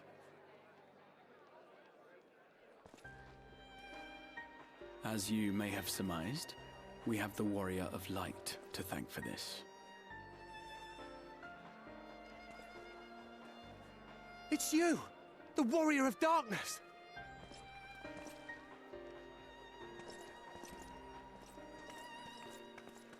You understand, don't you?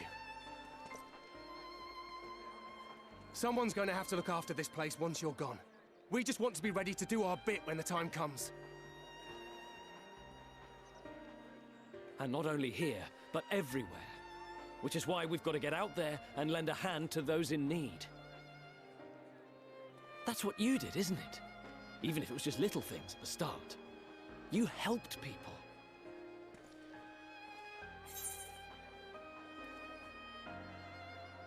Well, yes.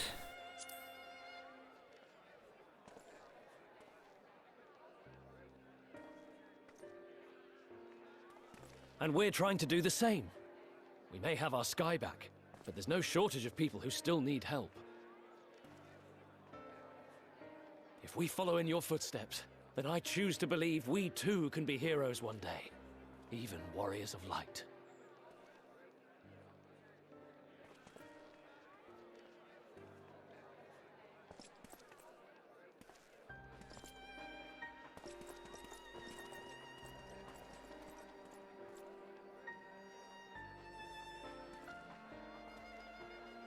What are we to say to that?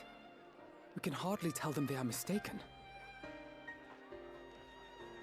They seek but to do good, as you have.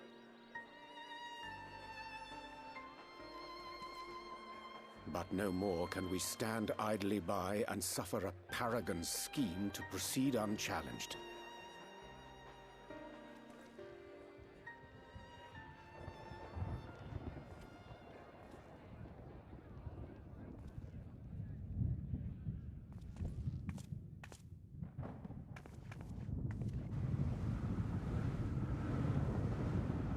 Uh-oh.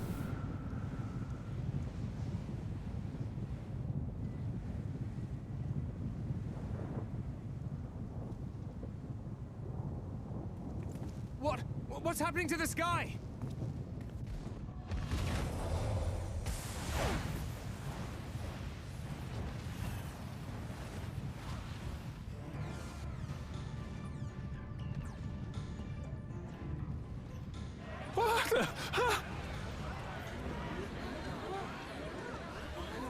Wicked White.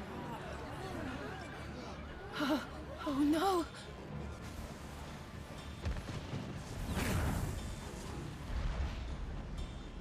By the 12.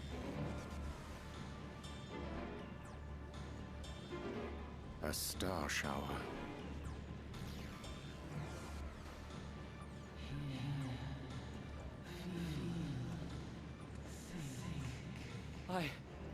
I hear a voice. You and all. Then why does it feel like it's inside my head? Hear, feel, think? I hear it. Me too. Did I not tell you, my friends? You are warriors of light!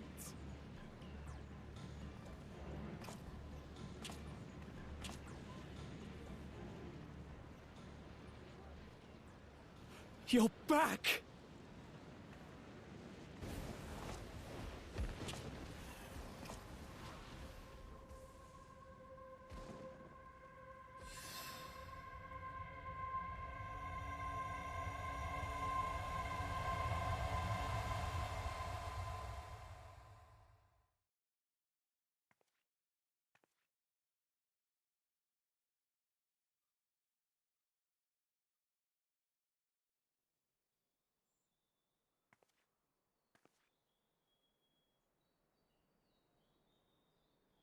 What you hear is the voice of light itself, and it has blessed you with its power.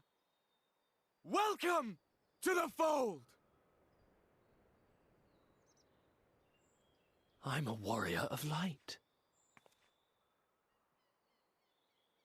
I've been chosen? Can it be? Me, a hero.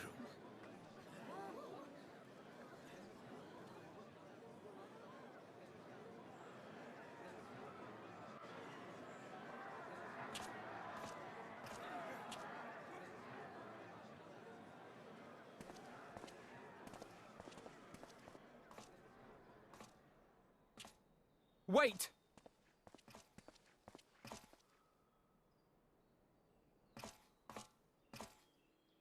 The falling stars, were they your doing? And why do you need warriors of light?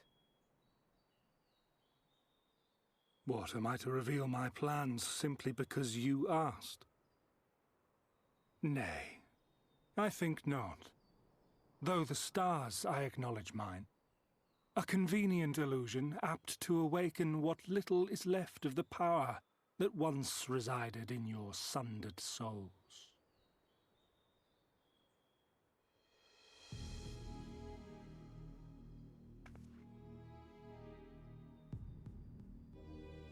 That which you and yours call the echo. And an echo it is, of a symphony, but a fraction of what men in their completeness once possessed. Even those among you who tower over others in the gift have only the faintest trace of it. But though sundered and forgotten through death and mocking rebirth, it has persisted. A whisper of our past, burned into your very ether, along with the sight of our end. Through the rekindling of memory, I have awoken the ability, just as Heidelin is wont to do when she has need of new minions.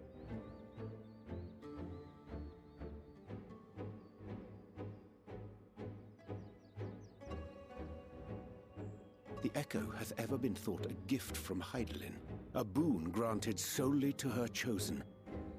Yet thou wouldst claim she merely awakeneth the power that men should hearken unto?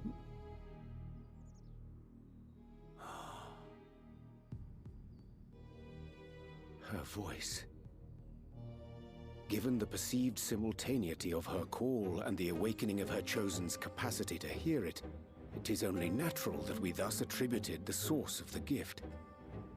Yet if, in truth, the echo is a prerequisite for hearing her voice, one might surmise that her call never ceaseth, such that all who awaken to their innate gift might receive of the blessing of light at the self-same instant.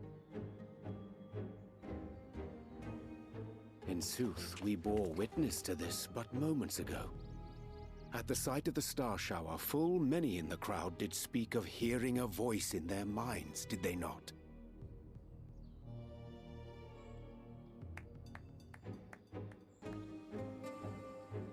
Just so. And whenever Hydaelyn has need of new servants, she is quick to pluck comets from the heavens or create illusions of the same. Why then didst thou conjure this vision, full knowing that thine age-old foe would thus claim those awakened to the gift? Foe? You must be mistaken. As you see, I am a warrior of light. And together with my comrades in arms, I shall save the world. Just like you.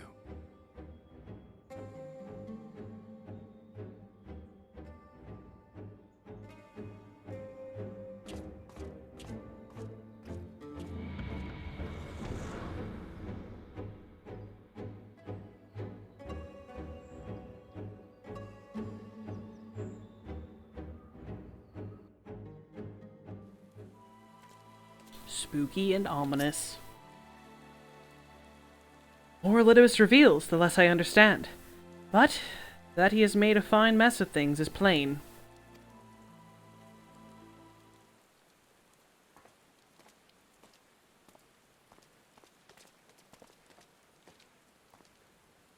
He is gone, then. I've managed to persuade a number of our would-be deserters to reconsider, or at least delay their departure. But as many were deaf to my entreaties. Young Thaler and Vonard among them, I am sorry to say. They have quit the guard. Nevertheless, I wish them well. Whatever Elidibus's plan for them might be, the pair have only ever had the best of intentions. One can hardly blame them for thinking themselves heroes elect, not after having been blessed with the Echo, and it's not as if they haven't shown the requisite spirit. I quite agree. Though the impetus for their sudden departure may have been words falsely spoken, the men and women in whose footsteps they would follow are heroes in truth, warriors of light. Ardbert, yourself most of all. And so I would ask a favor of you. Speak with them ere they embark on their journey, and furnish them with what wisdom you can. They've set off for the Amaro launch, but you should still be able to catch them if you leave now. Worth the effort, I'd say. If I recall correctly, Raubon took the time to usher you out into the wider world many moons ago. I think that comparison rather flatters Thaler and Vonard, but the point still stands. They would doubtless be greatly encouraged for the warrior of darkness herself to see them off. If thou art willing, I prithee go. Thou mayest safely leave the task of unfolding that which did transpire at a nemesis to us.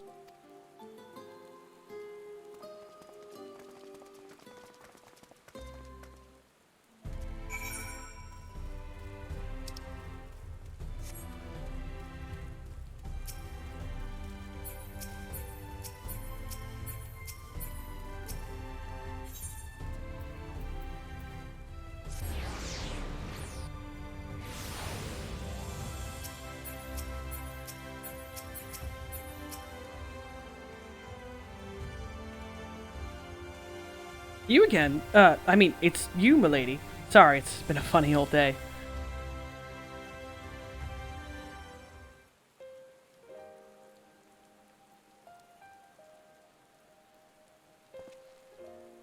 Be sure we'll take those words to heart.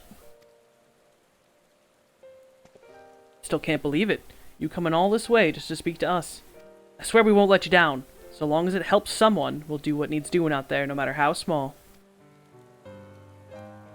And when larger threats loom, we'll be ready to face them. You see if we aren't.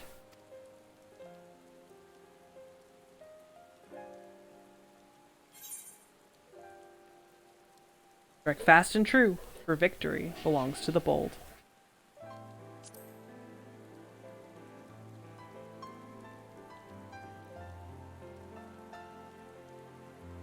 We'll be off then. Farewell, warriors of darkness, and thank you.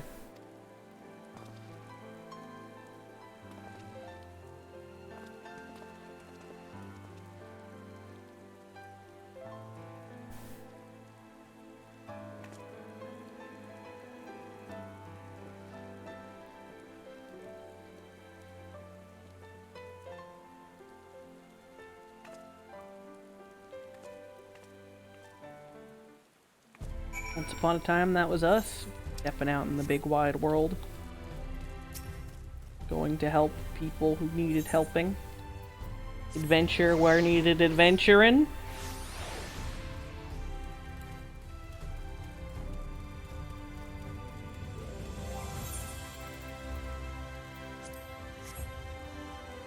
I just realized my shield's been gone this whole time. I'm incorrectly glamored! Terrible.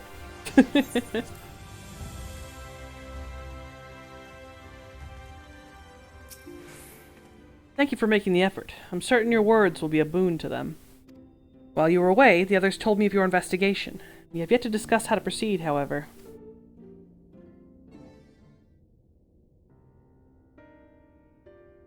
While your findings in the Nemesis Anator do raise important questions as to the identity of our adversary, we are no closer to discerning his design, nor do I know of any other potential avenue of investigation. For which reason we need to trust to Y'shtola's ingenuity, and wait for her efforts to revive the Ancient's device to bear fruit. What if we're to attempt to follow the emissary? Elusive as he is, his plan compels him to court public attention. He shouldn't be impossible to find. Especially if one of your experience. It does seem worth the attempt. Then I'll come with you. Safety in numbers. In combat, perhaps, but where stealth is required, the opposite is true. Happily, I don't plan on getting myself caught, so you've no need to worry. Nor do I intend to vanish for moons on end. We still have the empty to attend to, don't we? Alright, then I look forward to your return. But it sounds like the rest of us should avoid doing anything which might prompt Elidibus to look too closely at our movements. Insofar as it's possible, I recommend we limit our activities to the Crystarium. Speaking of which, Exarch, might I ask if you've made any progress with the spirit vessel? Of course. We are presently studying the principles underpinning memory transference and, I believe, nearing the requisite level of understanding.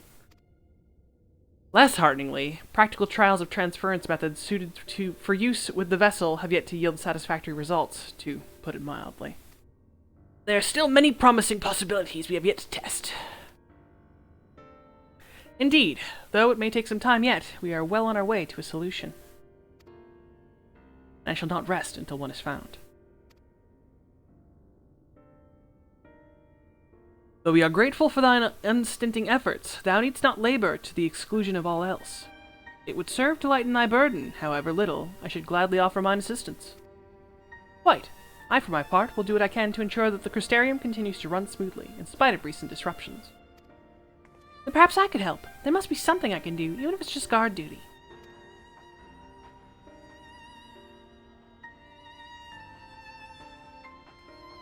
Thank you, all of you. I shall breathe easier for your assistance. Of course, on the evidence of the recent past, it will not be long before some new crisis arrives to throw our plans into disarray, at which time your services will be in particular demand. That being the case, perhaps you might take this opportunity to retire to your suite at the Pendants.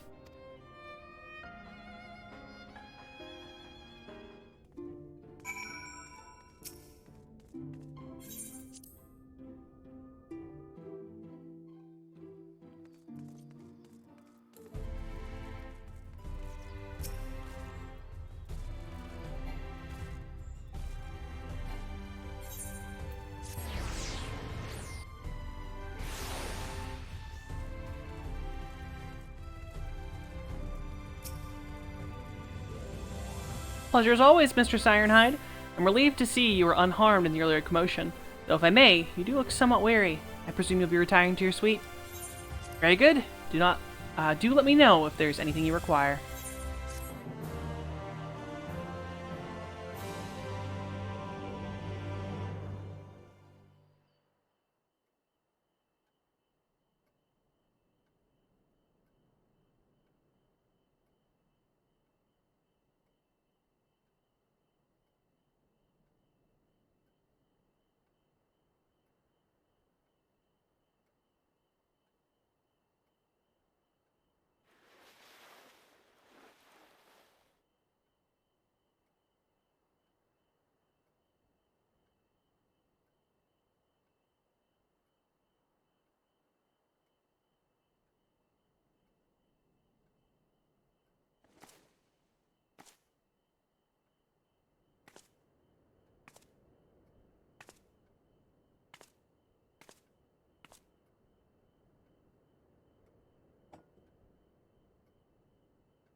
Mistress Ironhide. It's Glennard from the Wandering Stairs. I apologize for calling so late.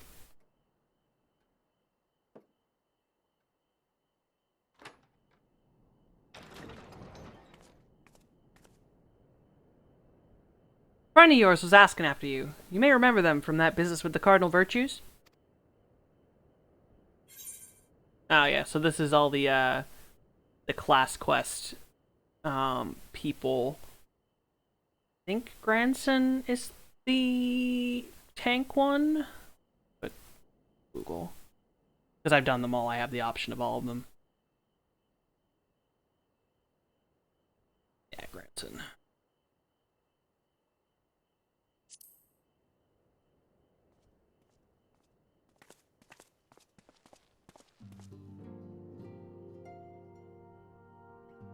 Well met, Sinner.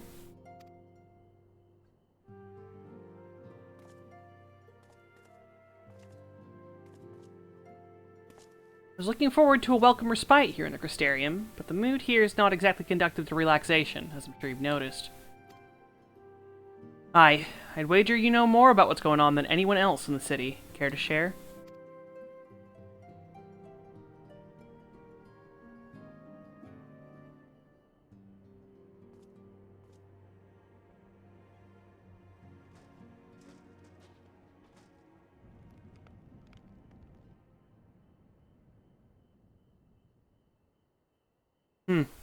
Can't say that I envy you your prey. Dark work, this twisting of Warriors of Light's legacy. Reminds me of what became old Dicasine, though the Ascian of yours is a fair bit more chatty.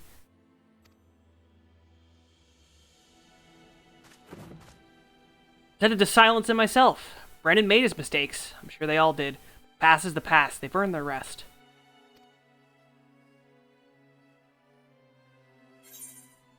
Not about to let him sully Ardbert's good name.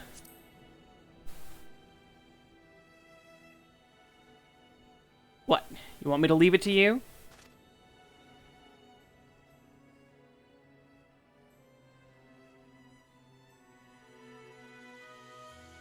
Right. Not the only one carrying all that weight. Very well, but only because you asked. Remember, if you ever need me, just say the word. I'll be there.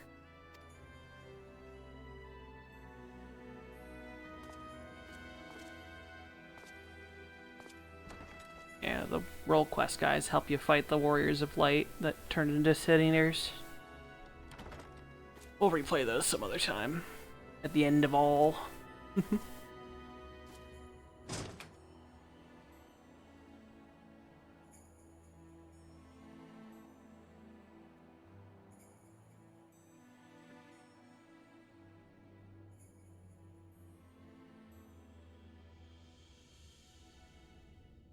Meanwhile, in the Crystal Towers umbilicus.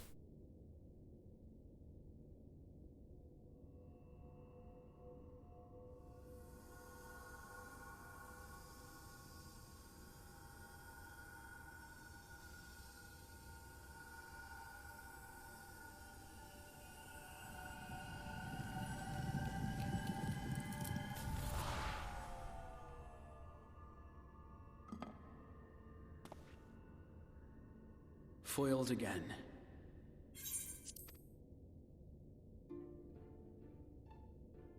If I cannot imbue the infernal thing with my power via magical means, we may need to devise a way to infuse the vessel with my blood after all.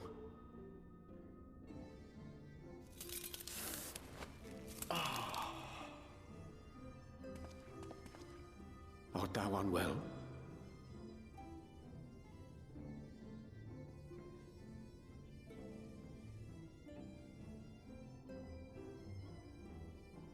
Oh, perhaps a brief respite? It wouldn't do to overtax yourself.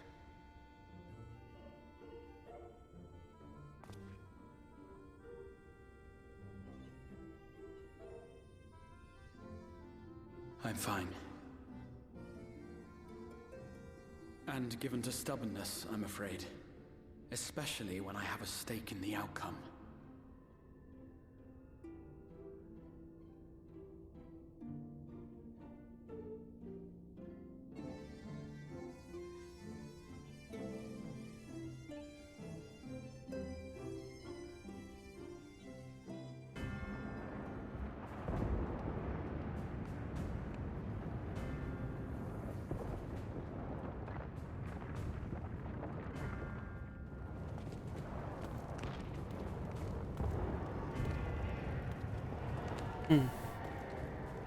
Xenos, what are you doing there?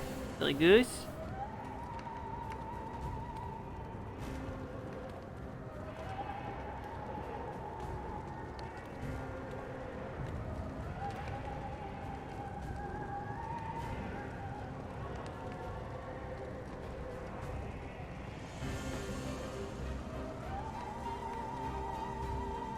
Xenos do be walking around the ruins of Amarok. Look at that.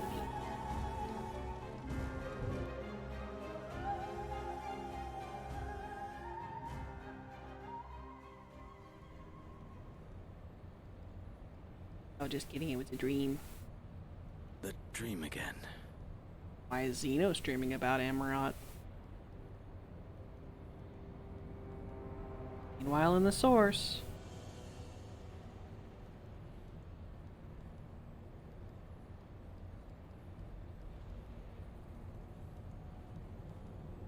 A recurring dream.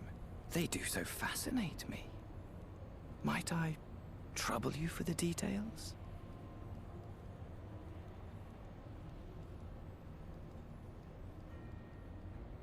I have always dreamed of it. Fire falling from the heavens, and the city, nay, the whole world ablaze.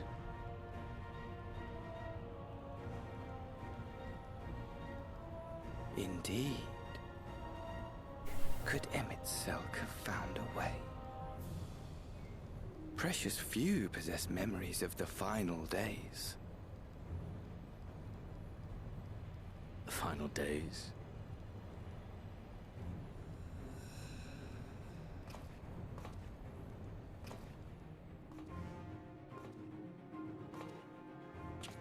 Why, yes. Admittedly, my knowledge is mostly second-hand, but if you are interested, I will gladly tell you the tale.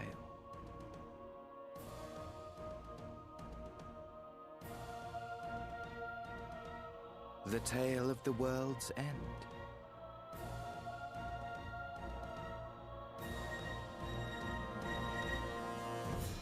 Fucking Fan Daniel.